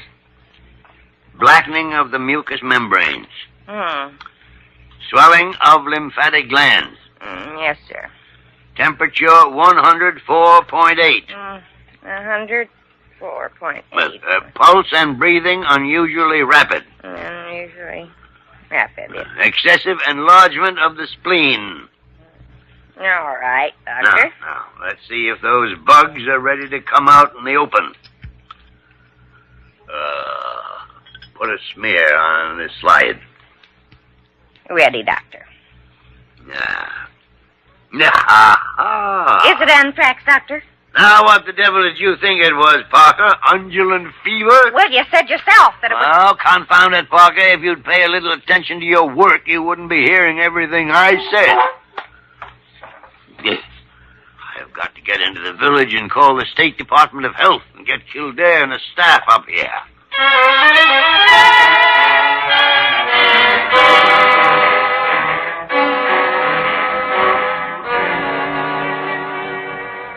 Dr. Gillespie. Dr. Gillespie, how could you do a thing like this? A hospital full of patients, and you have half my staff up here in the mountains. Carol, will you calm down until Dr. Kildare finishes studying those slides? Anthrax. Fact. I demand to see those slides myself. Carol, you wouldn't know bacillus anthraxis from German measles, unless the measles were wearing helmets. Oh, it's there all right, Dr. Gillespie. We're going to need every man we can get. Every veterinarian in the state will be here in a matter of hours. Good. They can start on the livestock. We better get busy with the people. Well, if you're certain you're right, I'll help. Of course, after all, I am a doctor. Oh, Carew, I am glad to know that. Because I think you can save many human lives if you'll follow my plan. Well, thank you, Dr. Gillespie. What do you want me to do? Stay here until the veterinarians arrive, and then help them with the animals. Come on, Kildare.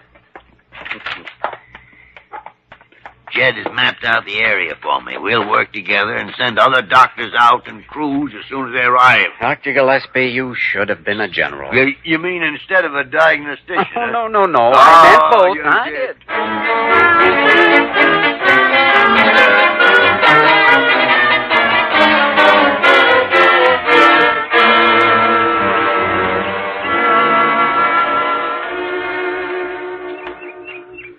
Well, Jimmy, this is the last house on our schedule. Yeah, I'm just about exhausted.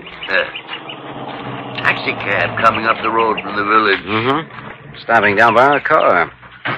Yeah? Oh, why, that's Dr. Breverton. Wonder what brings him up here. Got a feeling it isn't anything good. Yeah, there's no time to look a gift horse in the mouth, Jimmy. We can use him. That's right.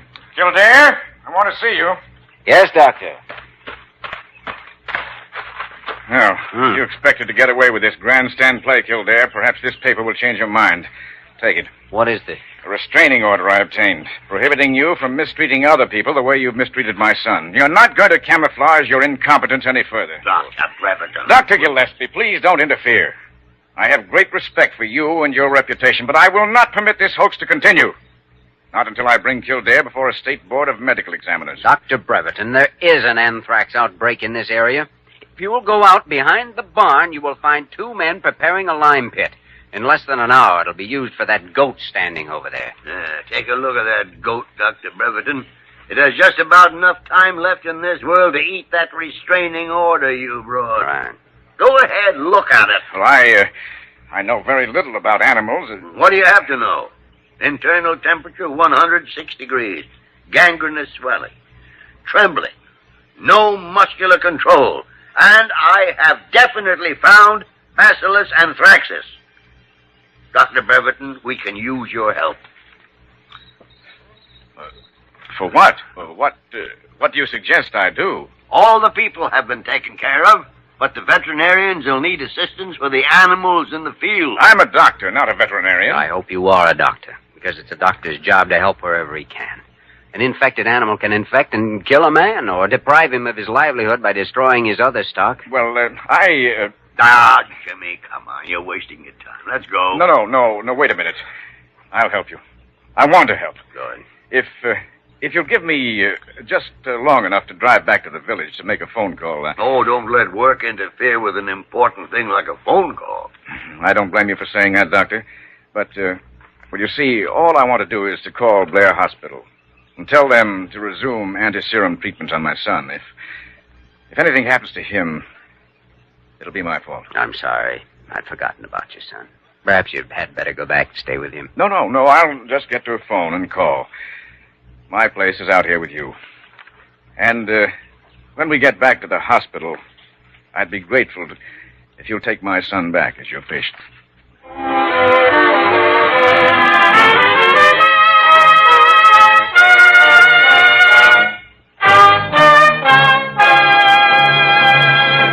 In just a moment, we'll return to the story of Dr. Kildare.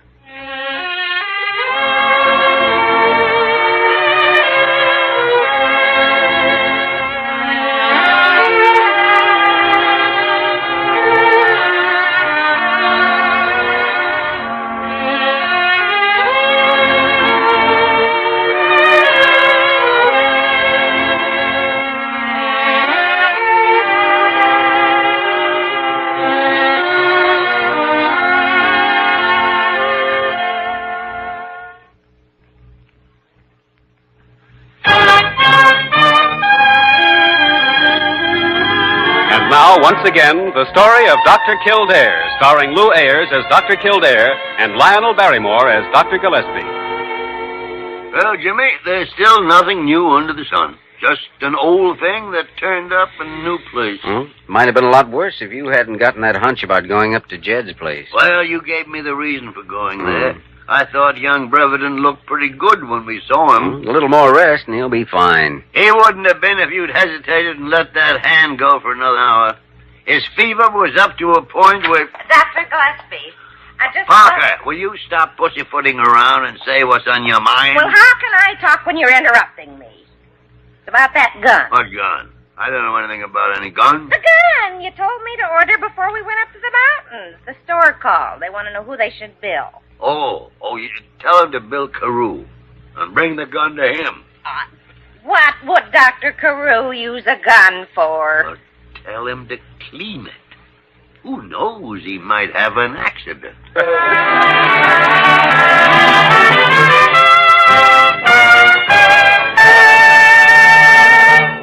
You have just heard the story of Dr. Kildare, starring Lou Ayres and Lionel Barrymore. This program was written by Joel Murcott and directed by Joe Bigelow. Original music was composed and conducted by Walter Schumann.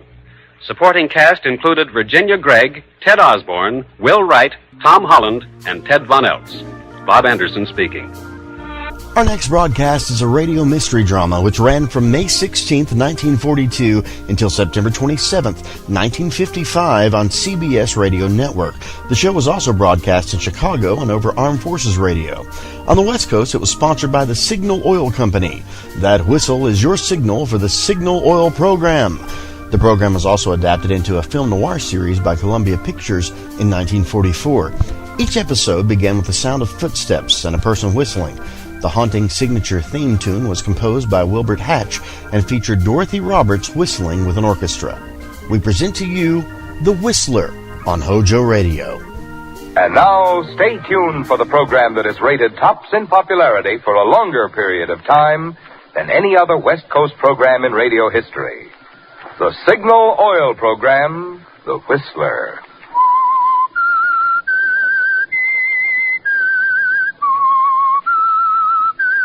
S-I-G-N-A-L, Signal gasoline. Signal, the famous Go Farther gasoline, invites you to sit back and enjoy another strange story by The Whistler. For extra driving pleasure, the signal to look for is the yellow and black circle sign that identifies signal service stations from Canada to Mexico. And for Sunday evening listening pleasure, the signal to listen for is this whistle that identifies the Signal Oil program, The Whistler.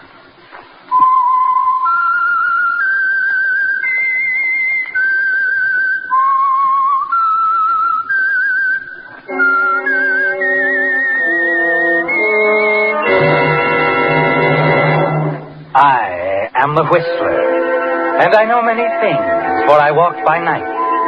I know many strange tales hidden in the hearts of men and women who have stepped into the shadows. Yes, I know the nameless terrors of which they dare not speak. And now the Whistler's strange story, Final Decree.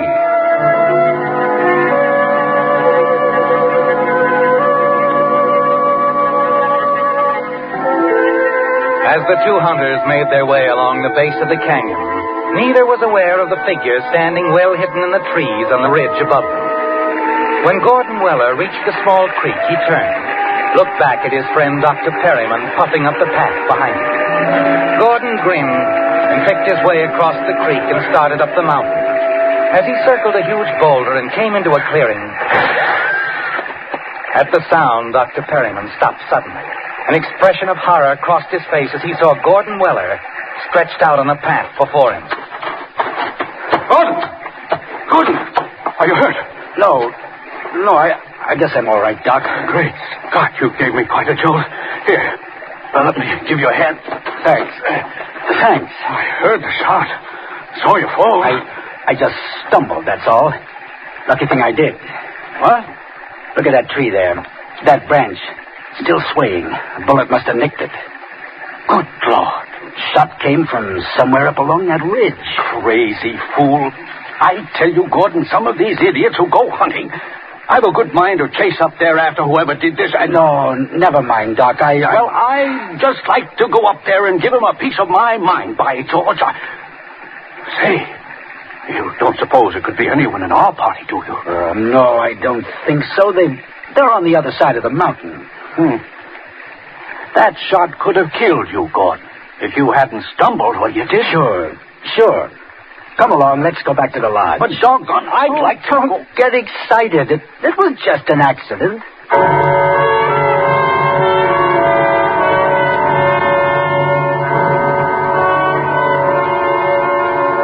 But you know it wasn't an accident, don't you, Gordon?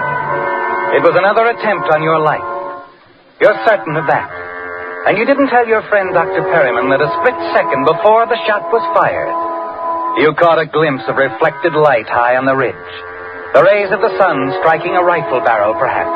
And instantly you dropped to the ground. Hours later, back at your lodge high in the mountains, all your guests are assembled in the huge living room before the massive stone fireplace. The Farleys, Bill Kenny and his new wife, Betty, the Wilsons, Dr. Perryman, and, of course, your wife, Joyce. You enjoy entertaining, don't you, Gordon? The smart parties in town, The weekends here at your fashionable mountain lodge.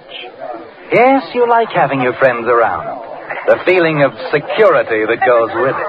I tell you, Joyce, this husband of yours is lucky to be alive. Gordy leads a charmed life, didn't you know? Nothing could ever happen to him. Well, it was a close one, all right. Charmed life, Joyce? Perhaps it's just that I'm careful. Say, who do you suppose that fool was up there on the ridge? Didn't know there was anyone else hunting in this neighborhood outside of our own little group. Didn't see anyone. Say, Joyce, you were over there on the ridge for a while. Did you see anyone? No, I didn't, Betty. Not a soul. I'm telling you, it's getting to be quite dangerous up around this neck of the woods. Isn't a season goes by without somebody getting killed. I certainly hope something can be done about it. Any suggestions, Doc, like bulletproof suits of armor for all hunters? Oh, wonderful Well, now, perhaps that wouldn't be such a bad idea. Oh, no. I'd like that idea. Billy, wasn't a friend of yours killed up here last year, Martin, Martin Benson? Yeah. Yeah, that's right, honey. Well, are we all just going to stand here holding our drinks? Why don't we, toast, huh? To our host and hostess, the happiest married couple I know. Oh, Billy. Outside of us, baby. Oh. To the Wellers, then. Joyce and Gordy. Thanks. Now, I'd like to drink to you, darling. To you and your miraculous escape from death. Thanks, Joyce. You were lucky, weren't you, Gordy? Not lucky, darling. As I said before, just careful. You watch Joyce as she smiles at you and then turns and walks away and mingles with the guests. A quarter of an hour later, you manage to slip away, hurry into your den, to the cabinet where you keep your gun collection. Opening it, you remove a dueling pistol. It takes only a few minutes for what you have to do. Then you step out on the terrace and stroll casually along the flagstone walk, puffing quietly on a cigarette. Then voices from the garden reach you. How did I know? Sure, baby, sure. So you didn't know. But look, we don't mention the name Martin Benson around here. Okay, I'm sorry. It's just that Martin was Gordy's best friend. They were pretty close, and Martin's death sort of knocked Gordy for a loop, that's all. Okay, but from what I heard. And what have you heard? Well, Billy, maybe this Martin Benson wasn't such a good friend after all. What do you mean? Well, wasn't there some talk about Martin playing around with Joyce? And Gordy never knew about it. That's enough, baby. Well, that's what I heard, Billy. Okay, forget it, huh? So Gordy never found out, and it's just as well. Let's drop it. Okay.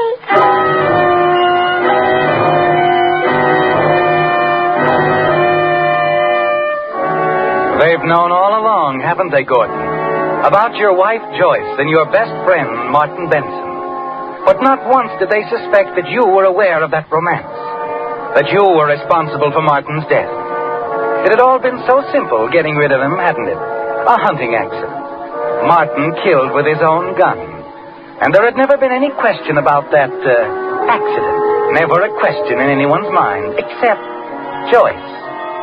Somehow she knew, didn't she, Gordon, that you had killed Martin, the man she really loved, and she was going to make you pay for it with your own life. You knew long ago that you couldn't run away. She'd follow you to the ends of the earth. And you decided there was only one thing to do. Stay with Joyce and get rid of her before your luck ran out. That evening in your den, as your guests look over your gun collection. Goodness, I've never seen so many guns in all my life. Oh, this isn't all, Betty. Gordy's got another room full in town.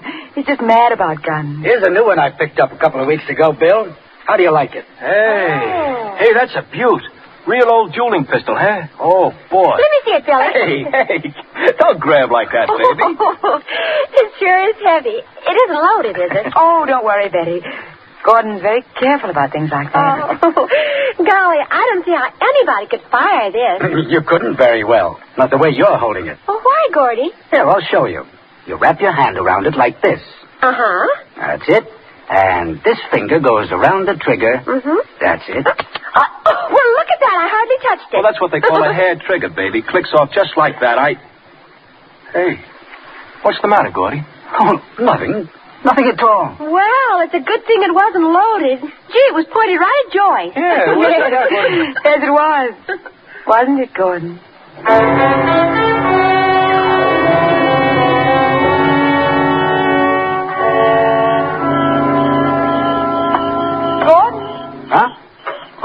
Joyce. Darling, you're neglecting our guests. What are you doing out here on the terrace? Oh, I just wanted a breath of air. Well, we've all decided to run down to the village for a while.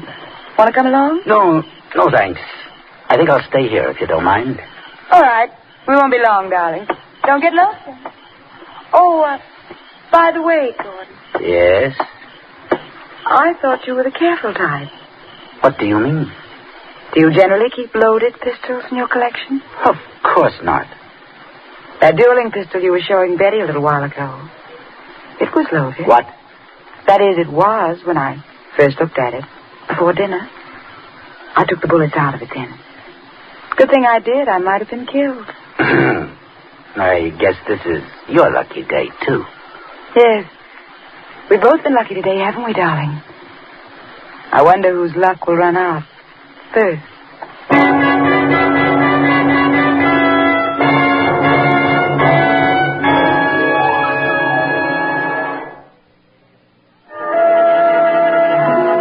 The pattern is clear, isn't it, Gordon? For the struggle between you and your wife, Joyce.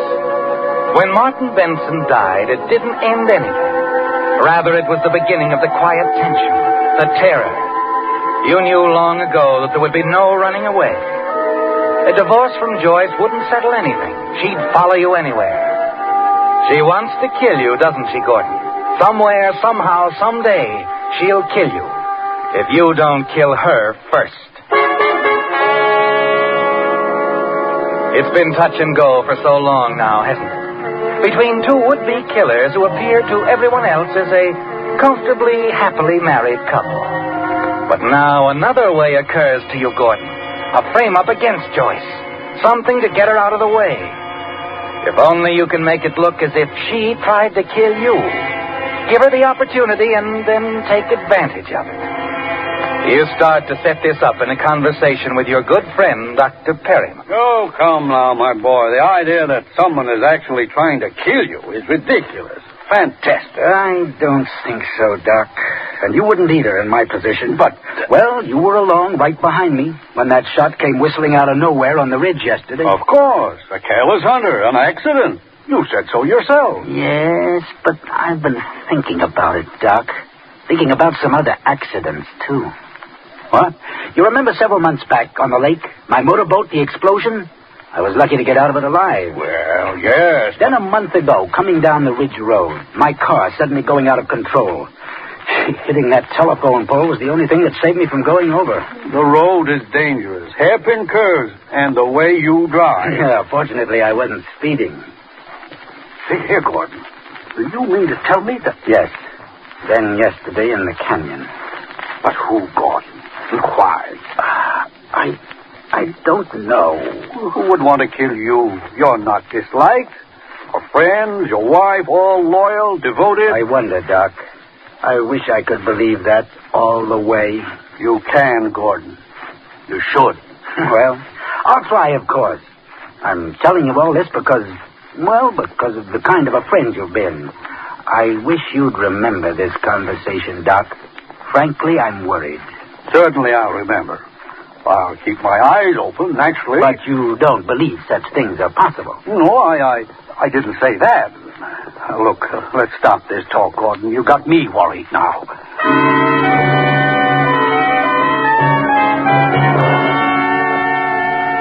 And that's all you want for the moment, isn't it, Gordon?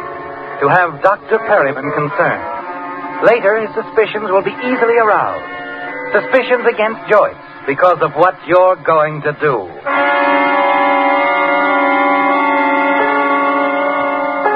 You wait now, casting around in your mind for some plan of action, the frame.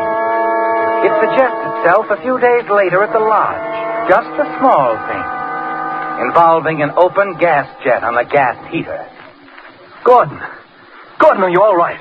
Betty, shut that thing off. Mm-hmm. What? Oh, he was only asleep. What is this? What's wrong? Say, isn't that gas I smell? You bet it is. And you better have something done about this jet. It's much too loose. Something must have fallen against it. What's happening? What's the excitement, Bill? Oh, it isn't anything. Oh, yes, it is, Doctor. Gordon was asleep here in the chair, and that gas jet was open. How do you suppose? Well, it's very loose. Could have been an accident. Oh, it's dangerous. Kill someone. Now, let's stop worrying about it. Just an accident. Don't you think so, Doc? Yeah. Oh, yes, of course. What's the matter, darling? You're all right. Sure. We better have this heater fixed. That's all. The jet's loose. Really? I can't understand it. Well, we must have it attended to right away. Yes. You better, Joyce.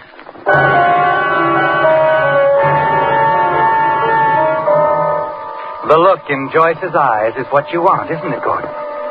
She isn't thinking of having the gas jet fixed. Not at all. She's thinking of what a convenient way this could be after all the guests have seen it. Yes, very convenient. Then you smile to yourself, deciding that you'll help her along with her plan. The following evening, you put it all in motion. It begins as your guests prepare to leave for a party at a neighboring lodge.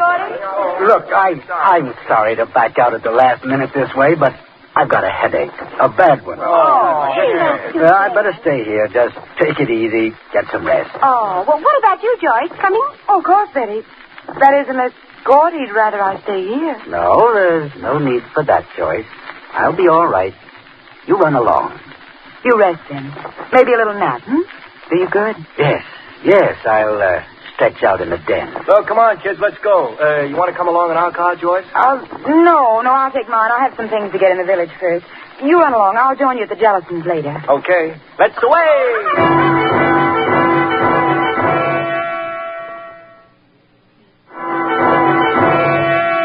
You watch them as they leave. Your guests and Joyce. A moment later, Bill's sedan roars past the lodge, starts down the grade. Joyce's neat little convertible right behind her. She's up to something, isn't she, Gordon? The way she suggested that you rest so all of them could hear.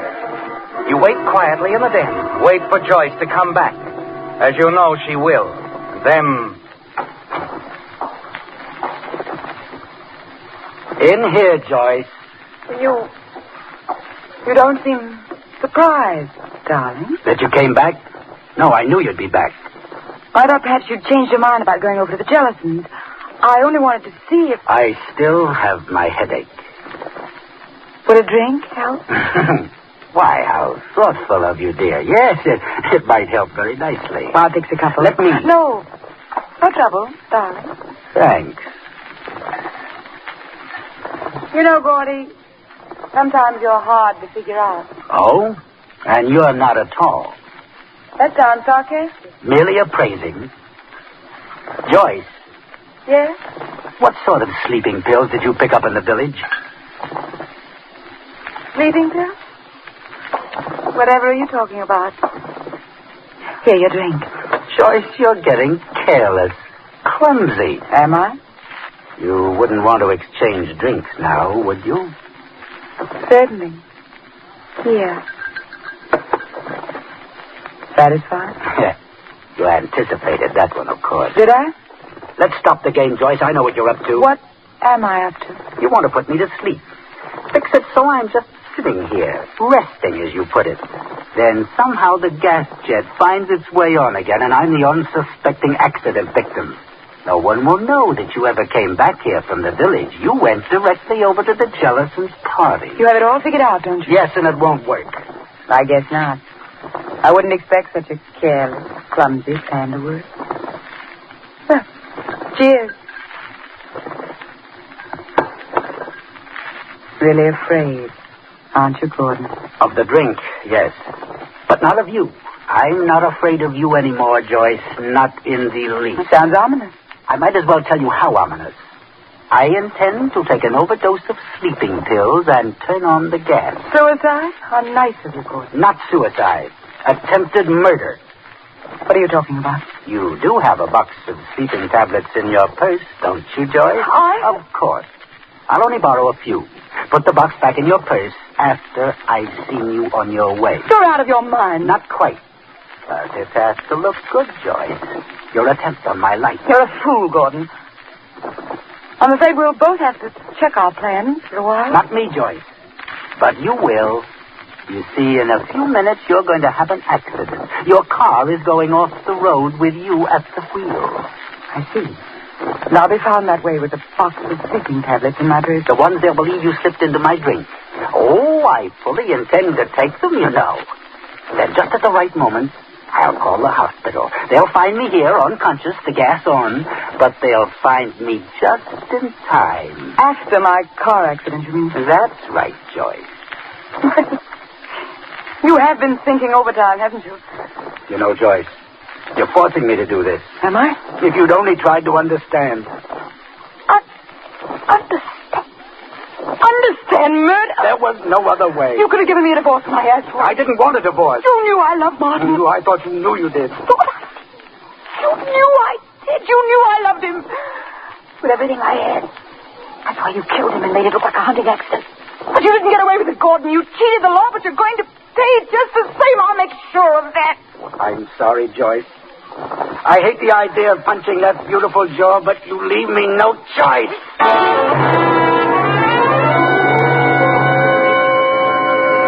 You carry the unconscious Joyce down to her car, place her on the front seat next to you. Then you start down the ridge road. And as you reach a sharp curve, you leap clear. Goodbye, Joyce. Goodbye for good.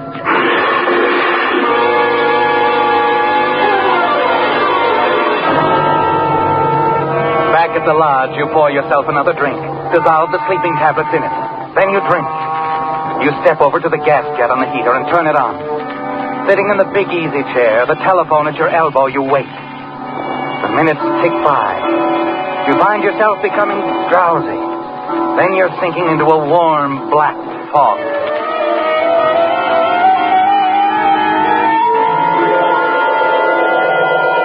To our host and hostess, the happiest married couple I know. You shake your head.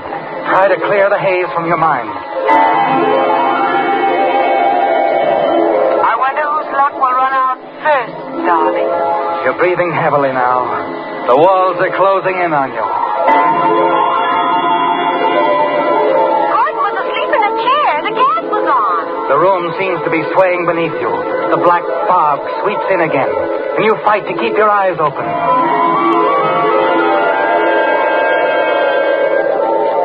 Now, Gordon, now is the time. You can't wait another moment. You reach for the telephone. It's going to be close, isn't it, Gordon? Everything's going just the way you planned it. 2, 5, 7.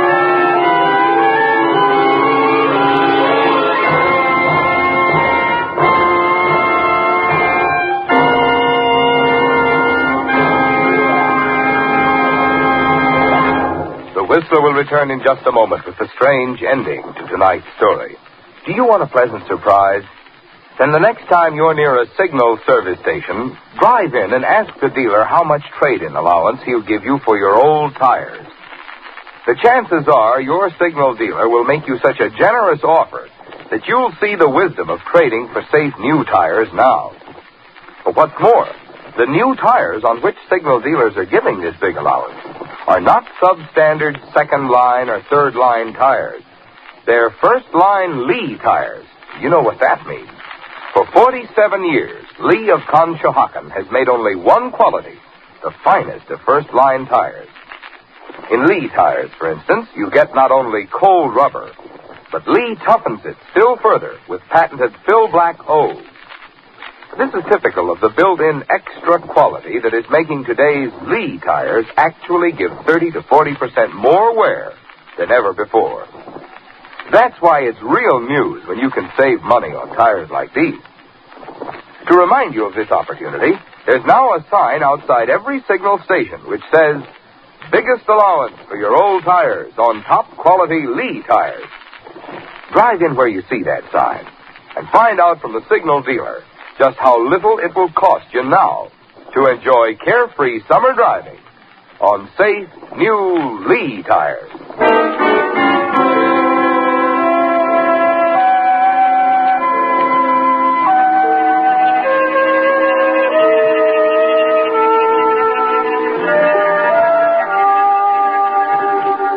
The small crowd around the wrecked car included the party guests. Only Dr. Perryman wasn't there as Joyce's lifeless body was lifted from the crumbled mass of glass and metal. The guests were shocked, spoke in low, nervous tones to one another, horrified by what had happened in the space of a few hours. Presently, a police car returned to the scene. Dr. Perryman and the sheriff stepped out and hurried down the path to join the others. Doc, I thought you went up to get Gordon. Where is... Up at the lodge, Bill. Well? Gordon's dead. What did you say, Sheriff? Accident, I guess. The gas was turned on in his den. It's where we found him. Sprawled out on the floor. His hand still clutching the telephone. He must have tried to phone for help, Bill. But he didn't have a chance. What do you mean? The telephone lines were down. When Joyce's car crashed down the bank, it knocked over a telephone pole and all the phone lines along with it.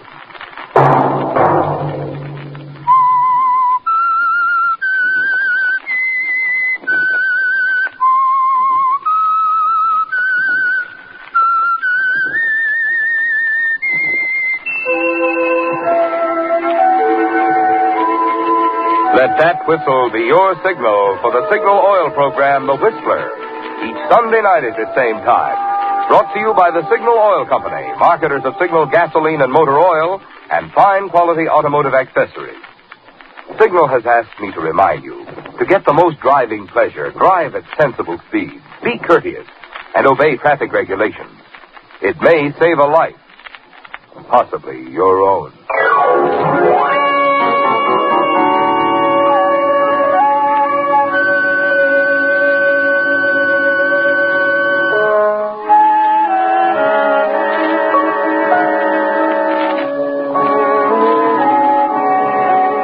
Tonight's story were John Hoyt and Betty Lou Gerson. The Whistler was produced and directed by George W. Allen, with story by Joel Malone and Adrian Jondeau. Music by Wilbur Hatch, and was transmitted to our troops overseas by the Armed Forces Radio Service. The Whistler is entirely fictional, and all characters portrayed on The Whistler are also fictional. Stay tuned to HOJO Radio.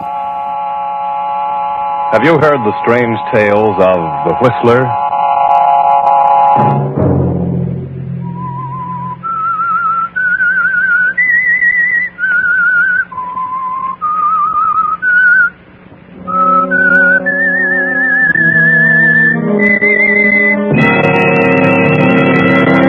I'm the Whistler.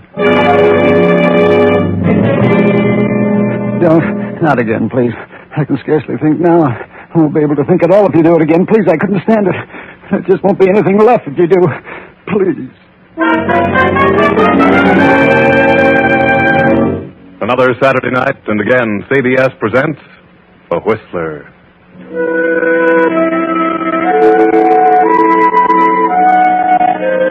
I, the Whistler, know many things, for I walk by night. I know many strange tales, many secrets hidden in the hearts of men and women who have stepped into the shadows. And so I tell you tonight the weird story of Shadow of a Mind. See that man working there in his laboratory? That's Dr. William Richter. He's brilliant. He works hard at his research because he believes he can do more for posterity through research than he could had he continued his regular practice as a surgeon, a brain surgeon. It's good that a doctor can retire from his practice and have a laboratory all his own, with all expenses paid where he may carry on his experiments. Good also that he can afford an assistant. Ernest? Ernest? Yes, Doctor. Come here, will you? Think there's something here you should see? Certainly, Doctor. Yes, Doctor? What is it? This piece of tissue. I've just taken it out of the solution. Oh, yes, that's the tissue from the monkey's brain. Yes. Seems to be alive still. Yes, the solution has kept it in perfect condition, at least to all outward appearances. Of course, we can't really tell until it's tried along with undisturbed tissue. That's right. That's just what we're going to do. Today? You're going to try it today? Yes. Remember the little chimpanzee we brought in last week? Yes. Prepare him, will you? We'll try the experiment at once. Oh, it will be wonderful if it works. Wonderful for humanity, I mean. Well, that's why I'm doing this work, Ernest. Because of the great benefit it will be to mankind if I can find a way to keep tissue living when completely severed from a body. And then replace it. That will be wonderful. I don't mind telling you, Ernest, that if this experiment is successful, we will have gone a long way toward proving the feasibility of tissue transplantation. Then there will remain only to try it with larger sections of tissue. Who knows? Perhaps sometime, due to our experiments, man will be able to perform this operation on complete sections of the human brain. It's a great work you're doing, Doctor. Yes. Now, prepare the animal, will you? Yes, Doctor.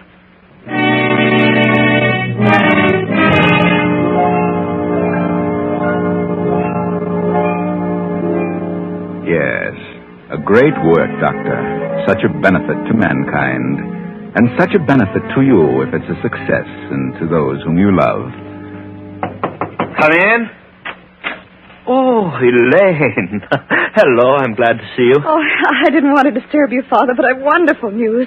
Terribly important. Wait a minute. Don't you think you should give me an opportunity to at least say good afternoon to your young man? Oh, I'm sorry, Father. How do you do, sir? Hello, John. And now, Elaine, what is this news that is so vital? It's about John and me. That's why I brought John along. We're going to be married. We came to ask your permission, sir. You're in love? Oh, yes, Father. Very much, sir. Oh, at least that's what you think now. But, Father... Oh, I know. Love hits you hard when you're young. I just want you to be sure, my dear. You see, this comes as rather a surprise to me. A surprise? Yes, a surprise, and I might say a slight disappointment. Disappointment? Yes, I'd hoped you'd finish your school and then come here to help me. Oh, I know how you feel about your work, Father. I know how important it is to you.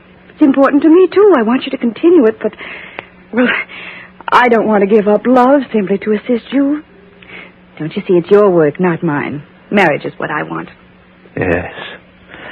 How soon do you wish to marry? As soon as possible, sir. Then I can only tell you that I advise strongly against it. As you know, Elaine, I cannot order you not to marry this man. No, Father, you've been wonderful to me. I want to repay your kindness. And I think I can do so better if I'm leading a happy, normal life. I hope you're right, Elaine. I can still only advise against this marriage. If you do it, you will do so against my will and judgment. The specimen is ready, Doctor. Huh? Oh, thank you, Ernest. And now, if you'll excuse me, I'm in the midst of a rather important experiment. Just a moment, Father. If there's something about John to which you object, I think it's only fair that you should tell us now. Oh, my objection has nothing to do with John. I admire him. I've always considered him a brilliant young man. Thank you, sir. If I wished you to marry anyone at this time, I should as soon it were John as anyone else. Then why? What is it, Father? It is simply my wish that you do not marry at this time. You see, my dear, I'm not young, and the thought of losing you perhaps makes me slightly selfish about you. I only ask that you consider my request. I do not demand that you obey it. Oh, I'm talking too much. I must go. Think it over. Carefully. Oh, I'm sorry, Johnny. I had no idea he'd behave this way about it. I thought he'd be glad. He's always been so nice to me. I thought, of course, he'd be happy to see me married. Well, he didn't seem much concerned over your happiness. He seemed more interested in the effect your marriage was going to have on him, or his work. But if I were happy, you'd think he would be. I don't see how marrying you could have any adverse effect on him. I wonder.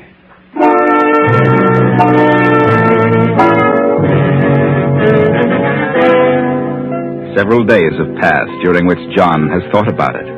Wondered why the doctor doesn't want his daughter to marry. Thought and searched for a reason. And he's found that reason. But he hasn't told Elaine. Not until he has another talk with the doctor privately.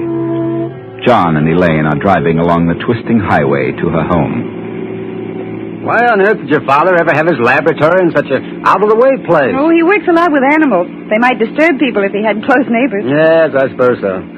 Looks as though he might have picked a straighter road. Johnny, why are you so certain that you can convince Father our marriage is the right thing? Well, the only reason he objected was because of what it might do to him. I know what that was. And I can assure him that the result of our marriage won't be what he feared. But why won't you tell me? Oh, now, darling, don't you worry about that. Here, give me a kiss. Oh, Johnny, Johnny, look out! The bridge! Look out, we're going over!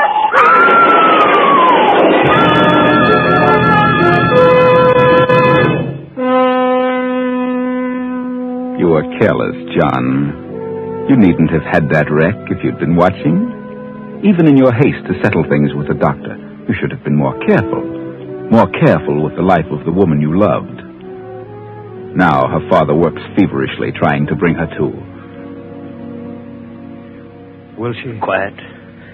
Looked pretty bad. I'm afraid it's a concussion. Yes, but will she? I suppose you are satisfied now. I should have forbidden her seeing you rather than suggesting it would be better for her not to marry you. Oh, I'm sorry. I'm terribly sorry. I wouldn't have had her hurt for the world. And why did you insist on going out? I love her. Oh. I do love her. I hope she loves me. If she's still willing, I'm going to marry her, just as soon as she's able. Well, looks as though it will be some time before she's even able to discuss such a matter. But she will be all right, won't she? I mean later. You'll do all you can now, won't you? She is my daughter. I shall do anything in my power to help her. However, I shall undertake it because I want her to get well, not because you do. Oh, I know how you feel about me.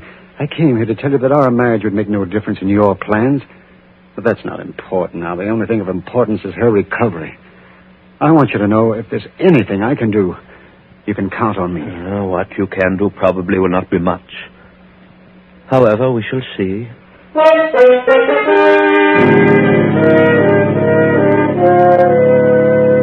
Not much you could do, John. If you'd only realized then just how much you would do, maybe you wouldn't have been so anxious.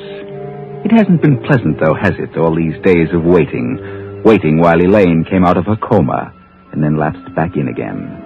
And when the doctor operated on her, that was hard on you, too. These short visits you've been allowed with her. Does it seem strange that the doctor won't let you stay too long in the room with her? You will have to leave now, John. Remember, I told you could only have a few minutes. Oh, yes, all right. I'll come again soon, Elaine. And don't you worry. Everything will be all right. Goodbye, John. I hope you can come again soon.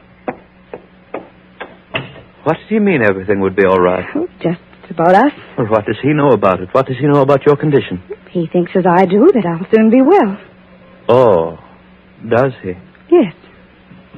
Won't I? We shall see. What else did he tell you? That he loved me enough to give up anything in the world for me. Are you still as much in love with him as you were? Oh, yes, Father. More so. Then I want you to tell him that you will marry him. Oh, Father, Oh, Father, I knew you'd see. I knew you'd want me to be happy. I knew you'd see what was best. Yes, I do see what's best. Probably better than you. Well, what do you mean? Elaine, you know how much you've always meant to me. Yes, you've always been very good to me, Father. Then believe me when I tell you I know what's best for you. Tell John you will marry him right away. But why so soon? Because it is important. But your attitude has changed, so... Have you grown to like him? Oh, I've scarcely seen him. But then what's the reason for this sudden reversal of your feelings? I was looking at it before from the standpoint of an ordinary marriage with the average benefits and drawbacks. But now, my dear, we must look at it differently. I don't understand. This will be no ordinary marriage, Elaine. It will be a marriage in which you alone will benefit. I don't understand. Oh, my dear, I would rather do anything in the world than to tell you what I have to, but your accident, well, it left... Well, you're just not improving satisfactorily. What do you mean? A growth has started where I removed that clot. I've got to operate again, and I cannot say how successful I'll be. You mean you're afraid it won't be a success? And that's why you want me to marry John? Yes, because I know what may happen if it isn't. And I want you to have all the things you want while you have the chance. But that wouldn't be fair to him. He's always said he would give up everything. Well, now he will have the chance. Oh, no. I won't do it that way. I wanted to marry him because I thought we'd have a happy life together. I don't want him to do all the giving. You've got to, Elaine. No. But you are going to need him, Elaine. Need him more than you can possibly imagine.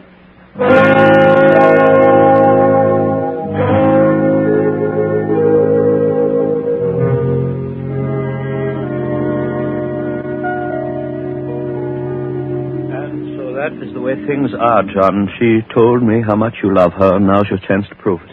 Elaine, the poor girl. It's awful. Oh, there's not a thing I can do except try and prolong the final outcome. She may go on for years this way, but someday she will crack and her mind will become a complete blank. She's going to need somebody then. Somebody that loves her as much as you say you do. No, there's no question about that. Of course I love her. And you will still marry her after what I've told you? Well, yes, of course. That can't make me love her any less. Then you will try and convince her that it is best that she marry you. Yes, I will. Because, you see, regardless of what you think, I do think it's best. I always have.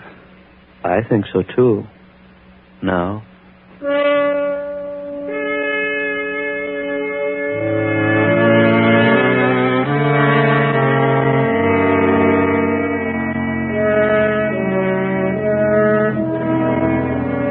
But don't you see, darling, this can't make any difference in my love for you.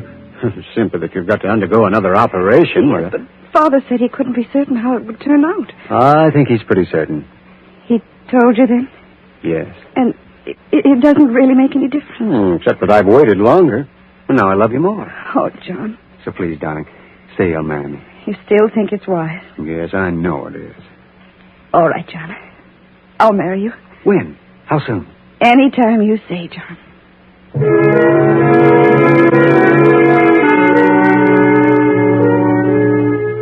It's good to know that someone loves you enough to marry you even when you're ill, isn't it, Elaine?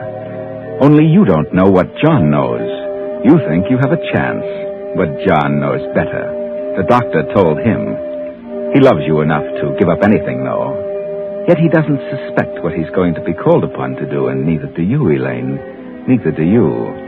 But the doctor knows. He knows what sacrifices both he and John must make for you.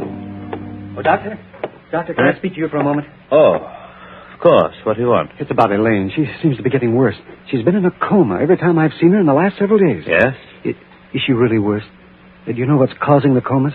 I do. Well, isn't there something you can do, some way to stop them? I have something in mind. I shall have the opportunity to try it soon. And you think you can? We can only hope. Oh, by the way, I may need your help in the morning. I suggest you get a good night's rest. Well, are you going in to see her now? Yes. Then may I go in with you? You're very nervous tonight. I don't think your presence would be good for her. Besides, I want you to rest. We have quite a task ahead of us in the morning. Oh, yes, but... I suggest you go to your room now. Over here, in this envelope are some sleeping powders. Be sure you take them. You'll need a good night's rest. Yes, but Elaine... If you will cooperate, I think I can assure you that Elaine will improve rather rapidly from now on. Now, please do as I say. Well, all right, then. And good night. And please let me know in the morning. I shall.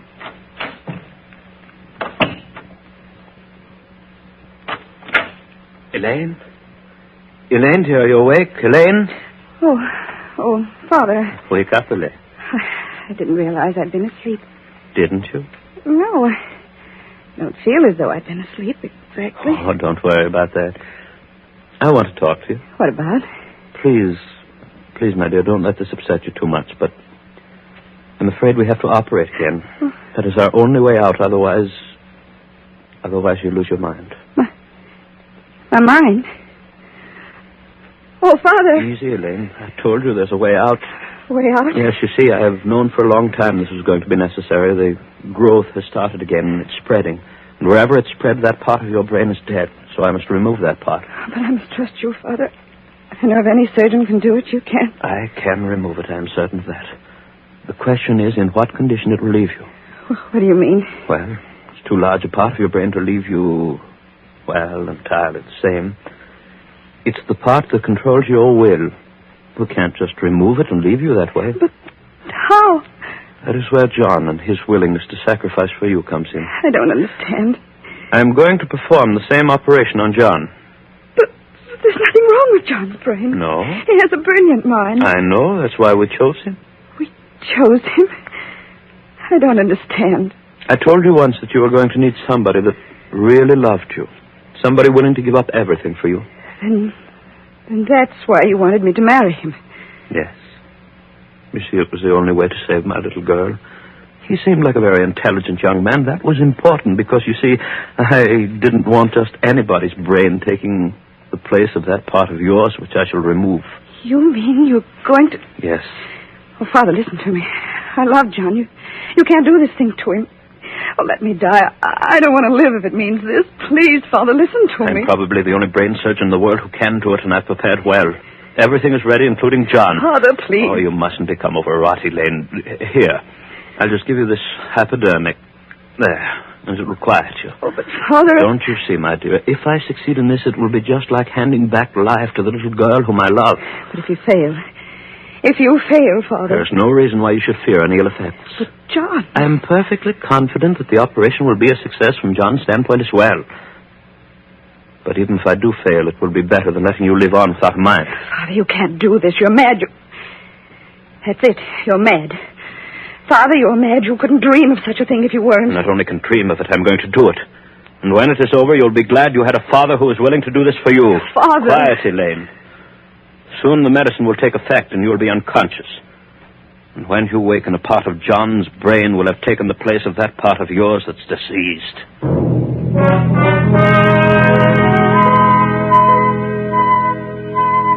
The operation was a success, a complete success for Elaine. A fine piece of surgery, Doctor. You must feel highly pleased with your ability. A pity this operation can't become a contribution to surgical science, but I doubt that you'd want the world to know. And you, Elaine, you look so different since you've been up and around. Your will seems so strong. And your attitude toward John. What's happened to your love for him? Elaine, what are you getting ready to do? I'm going out. You're going out again? Yes, do you mind? Well, I thought maybe you'd stay with me tonight. You were out last night. It's awfully lonesome just sitting here in this room. Never getting out, never seeing anyone. You're in no condition to see anyone. Well, I'd like to see you, Elaine. When you stay home, I like to see you. Well, I'm not staying home. I'm not sitting around here spending another dull evening with you. Suppose I am dull. I can't think. I had something I wanted to tell you. I remembered it this afternoon, something I intended doing before we were married. I can't remember what it was. Oh, you can't remember anything. All you can do is sit around and whine. Oh, why do you talk to me like that, Elaine? You used to love me. I remember you said you loved me once. And I love you, Elaine. I've always loved you. What have I done to make you stop loving me? Don't you know? Well, it seems like there was something I did that concerns you, but I don't just remember what it was. You really don't remember, do you? No. I wonder if you ever really knew. You're very smug about it, Elaine. Is that a normal way to treat a man who gave up so much for you? Oh, but you're not entirely normal anymore, are you? Maybe that's because you're no longer completely Elaine. You have parts of two minds, yours and John's, his will. You couldn't be expected to have completely normal reactions. No, not with two minds. Elaine, may I come in? Certainly. Thank you. Not at all. What do you want, Father? Elaine, I hardly know how to say this, but I've got bad news for you. About your trouble. Those X-ray pictures we took, they show a return of the growth. We didn't get it all last time. Is it bad? Well, it's very small now. If we get it soon enough, we should be safe. Then you're going to have to operate again. Yes, if we're to save your mind. And what about Elaine? What's going to happen to her? What did you say? I said... Funny, I don't remember what I said. Never mind. Do you think John will be agreeable? Oh, he's agreeable to anything I want. He doesn't seem to do anything of his own volition. Just what I wish him to do. Then you had better tell him. All right. John! John, come in here. He's been a very good husband for you, Elaine. Yes, hasn't he? Not as husbands go, perhaps, but... You tell me to come in here, Elaine? Yes. Well, John, do you still love me? Oh, you know I love you. I always have. Then you can do something more for me. Oh, well, that's good. What can I do for you, Elaine? The same thing. Again. The same thing? Well, I don't remember. Oh, no. No, I didn't do anything for you. You did something to me. Don't do it again. Not again, please. I can scarcely think now. I won't be able to think at all if you do. I couldn't stand it. There just won't be anything left. Oh, yes, there will. There will be me. And you love me. Remember, John?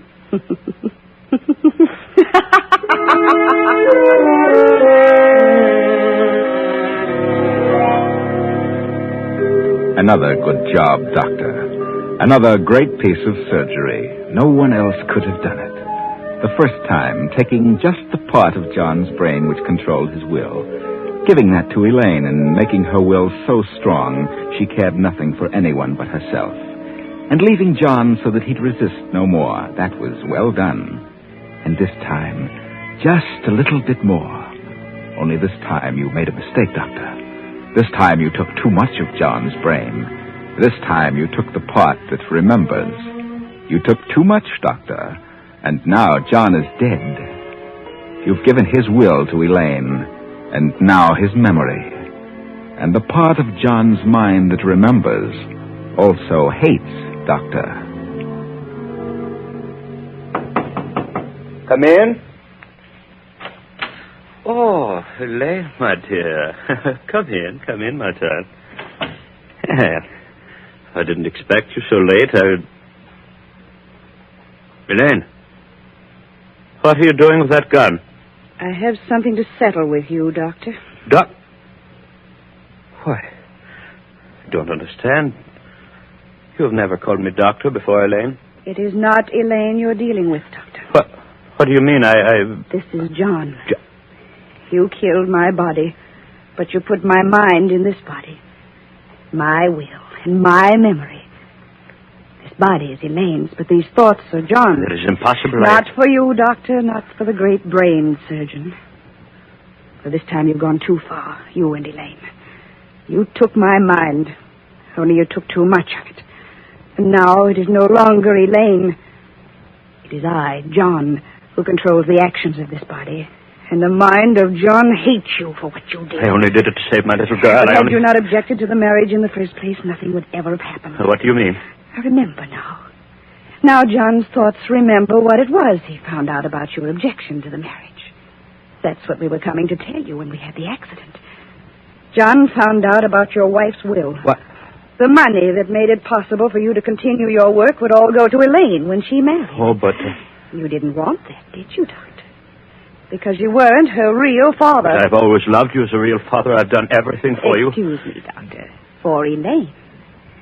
You forget you're dealing with the memory of John. And with his will and his memory in this body, you can see why it's perfectly natural to kill you. Wait, now listen to me. For a long time I've known that something went wrong, and I didn't intend it that way, but I have prepared for it. I have a signal bell connected with this room to the laboratory. Ernest has been instructed to come here immediately upon hearing it. Well, I've just rung it. He'll be here in a second. You wouldn't dare to kill me because you'd be convicted as a murderer. How many times do you think a man can be afraid of death, Doctor? Oh? Remember, you've been through the process of killing my body for a long time now. I shall be easier on you. I shall kill you quickly now with this gun. What is it? That gun, stop her. Good heavens, stand back, Ernest. I have no desire to harm you. He's the only one my memory hates. The only one my will says to kill. You killed your father. No, Ernest, I didn't. But I saw. I stood here and watched you kill him. Yes, but Elaine didn't pull that trigger, and he was not my father. I'll call the police. Stop. Stand over there in that corner. Now throw me the keys to the car. That's it. Now stay here. If you try to follow me, I'll kill you.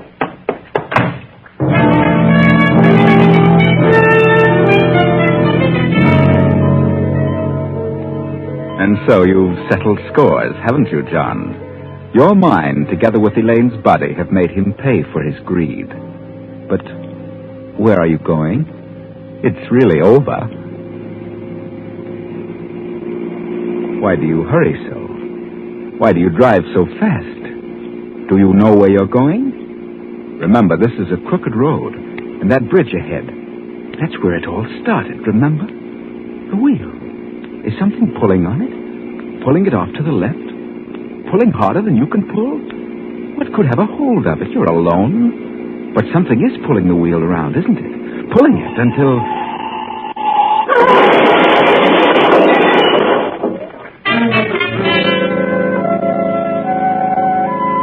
That's really the best way. They couldn't go on with John's mind and thoughts in Elaine's body, and now they're all dead. John, William, and Elaine. John, the innocent victim. Elaine, the guilty accomplice. And William, the great brain surgeon who tried so hard to save Elaine. You think so? Well, what neither of them knew was that there was never anything wrong with Elaine's brain in the first place. Her comas were induced by medicines administered by William in his efforts to convince them that something was wrong with her. Because that way, he'd have a reason for attempting his fiendish experiment in brain surgery. He was a good surgeon. He was too good. But he didn't think his transplantation of brain tissue might also carry with it the will and memory. And when a will as strong as John's combines with the memories he had, well, you could hardly blame him for killing the doctor, could you?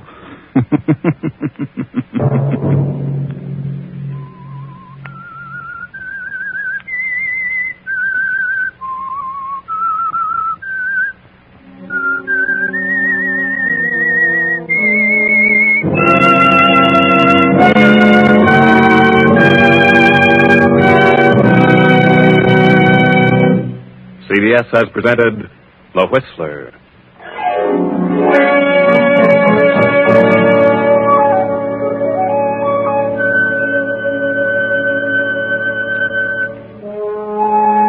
Original music for this production was composed and conducted by Wilbur Hatch.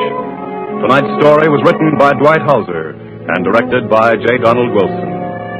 The Whistler originates from Columbia Square in Hollywood. Next week, same time. I, the Whistler, will return to tell you another unusual tale. Good night. This is CBS, the Columbia Broadcasting System.